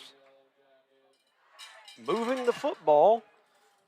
It's another Stockton Power Equipment 1st down. Roll out right by Dax. Throws a really good, accurate ball on the run. Hard to do to Wiley DePriest, keeping his feet in bounds. And then running out to stop the clock. 4:09 left to go in the quarter. 1st and 10 for the Jackets, just inside Lakeside territory. Zay goes in motion. Dax heaves one deep, nobody close, and that'll go incomplete. Pressure's getting to Dax here in the 4th quarter, making him throw it sooner than he wants to. He just overthrew everybody there. Had 2 receivers running deep routes, trying to get behind the defense, but falls incomplete. Does stop the clock. Number 32, Gunnar Hoyle, appeared to be the nearest Yellow Jacket to that pass. 4:03 left to play. And Dylan Smith with the reception, but only a pickup of 2 or 3 yards on the play. Dangerous throw there. Quadarius had that play read. Came up to make a play just a second late. Dylan Smith did a good job concentrating to hold on to the ball. Yeah, and he came to meet the ball too, because you could see that the defensive player from Lakeside had a bead on it. That pass to Zay complete, and you can't do anything when both legs are wrapped up like that. And so Zay dropped for actually maybe a loss of a little bit on the play. It's going to bring up 4th down now for Sheridan. Had a great play call there. Dax looks left, spins around, throws right. We had 2 linemen, Ethan Cowden out front, just a second late. Otherwise, that was going to the house. That was a really good open field tackle by Lakeside. It's hard to catch Zay out in the open field, but nice job by the Lakeside Rams.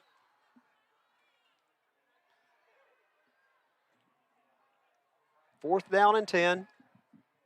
Rushes on. Dax throws. He's got a man and incomplete. Looked like it was going to be a completed pass at around the 32, 33-yard line. That was Jaden Green.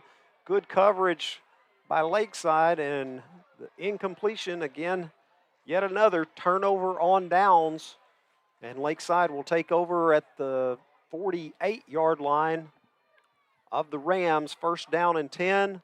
2 minutes, 48 seconds left to play in the ball game. Lakeside on top 35-12 over your Yellowjackets. Dax made a good throw there on 4th down, and Lakeside defender got a hand in, knock it away at the last second. Keep us coming up short on 4th down. Yellow Jacket defense back on the field. Handoff to Peter Ullman, and he's looking for a hole, can't find anything, strings it out along that right side, finally goes down. No gain on the play, and maybe a yard, they'll say. Second down and 9. Good job by the defensive line stringing that out. Had Cooper on backside pursuit. 2 Yellow Jackets swarmed him under. Minimal gain on that. 2nd and 9, clock still rolling, 2:15 now.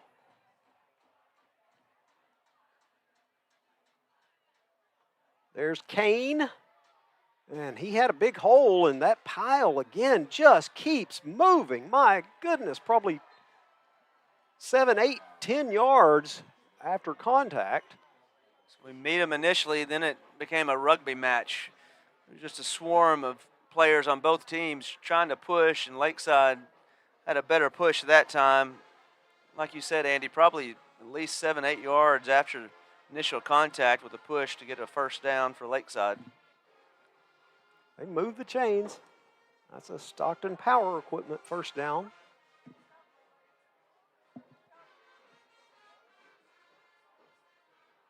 First and 10 at the 38.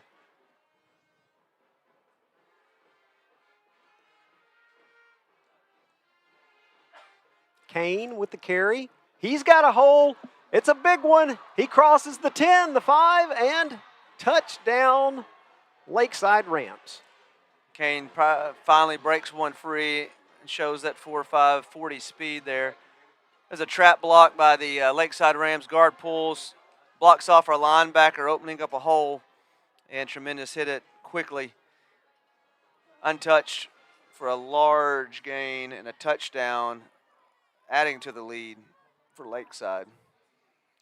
41-12 now. Rams on top and on to attempt the extra point. So again, Jeremy, a game that was close for 3 quarters of the ball game. This fourth quarter just has not been a pretty one. Not been good. We started out strong in the third quarter, went down, scored quickly. It looked like momentum was going in our favor. Lakeside answers, and then after that, it's just been downhill for our Sheridan Yellowjackets. I just can't say it enough how much offensive production we've had without points, which is just frustrating. Defense has been on the field a lot this second half, but they had a great first half, holding Lakeside to minimal points. But like you said, it's just opened up here late. Yeah, and you have to think that they have been on the field quite a bit, and after a while, you start wearing down a little bit, and some of those plays that maybe you were able to make earlier in the game, fresh legs.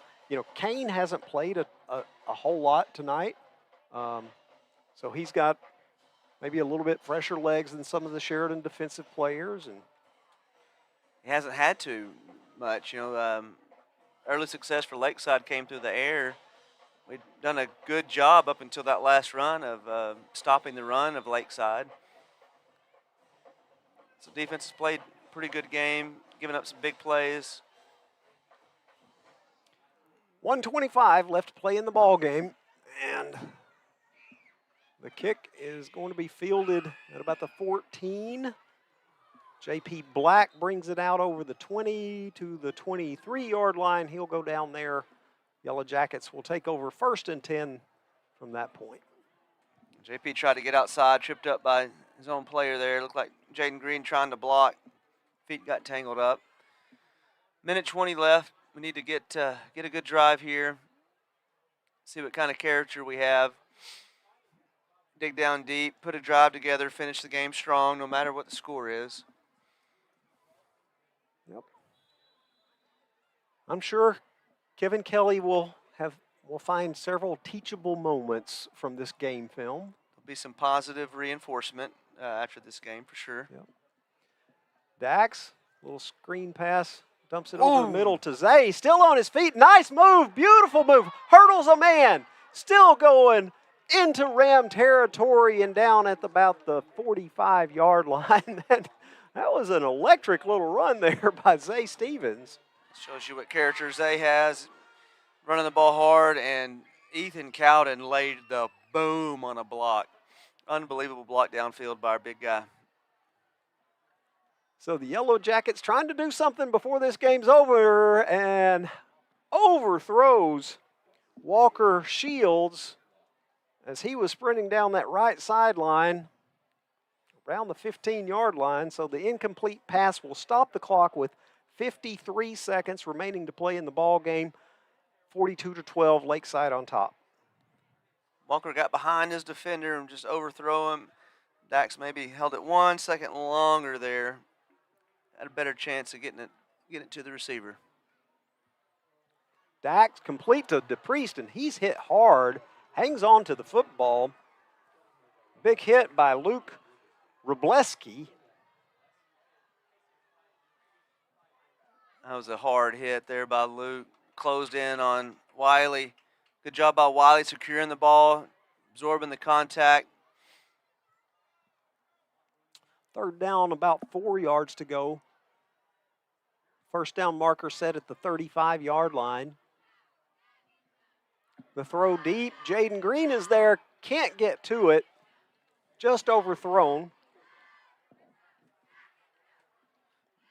Having success getting behind them, just not having success completing those long balls consistently.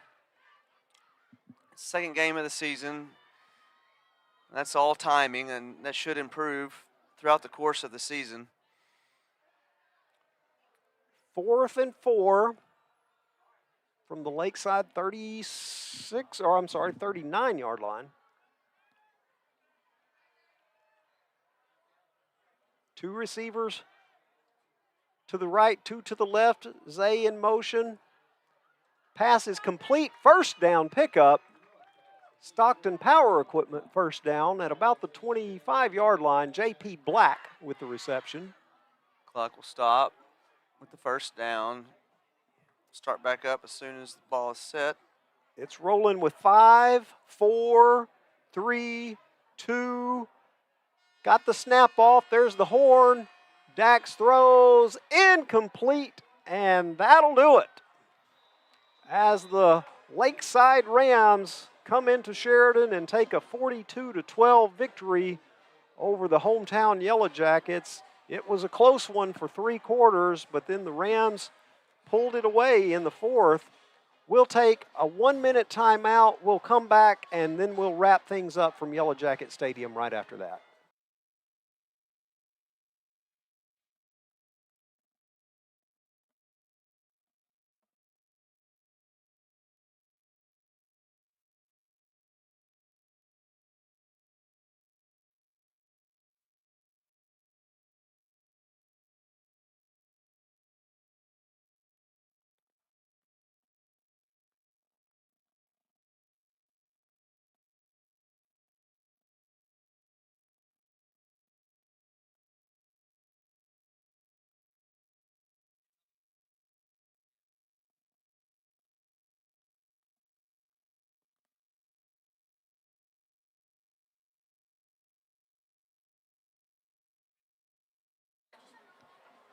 All right, back at Yellowjacket Stadium, Andy Mayberry and Jeremy Orman. And Jeremy, it was a frustrating game from many perspectives because you watched 2 teams battle who really on many levels seemed to be pretty equally matched. And you know that Sheridan had an opportunity to get a victory tonight against a very highly thought of Lakeside Ram team. You know, this is one of the top 3 or 4 teams in Class 5A.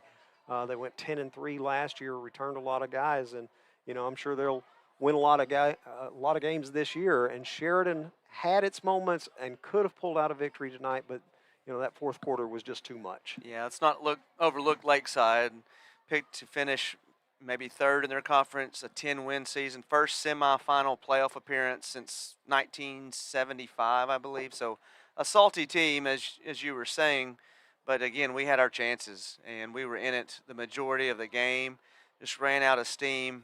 A couple of interceptions, fumbles really cost us the momentum in the game. When we came out after halftime and had a quick score in that 3rd quarter, I had a good feeling that we could turn this around and get momentum on our side. Our defense looked stout in the first half, but man, defense was on the field a lot in the second half. Eventually wore down, and resulting in the score that you saw at the end of the game.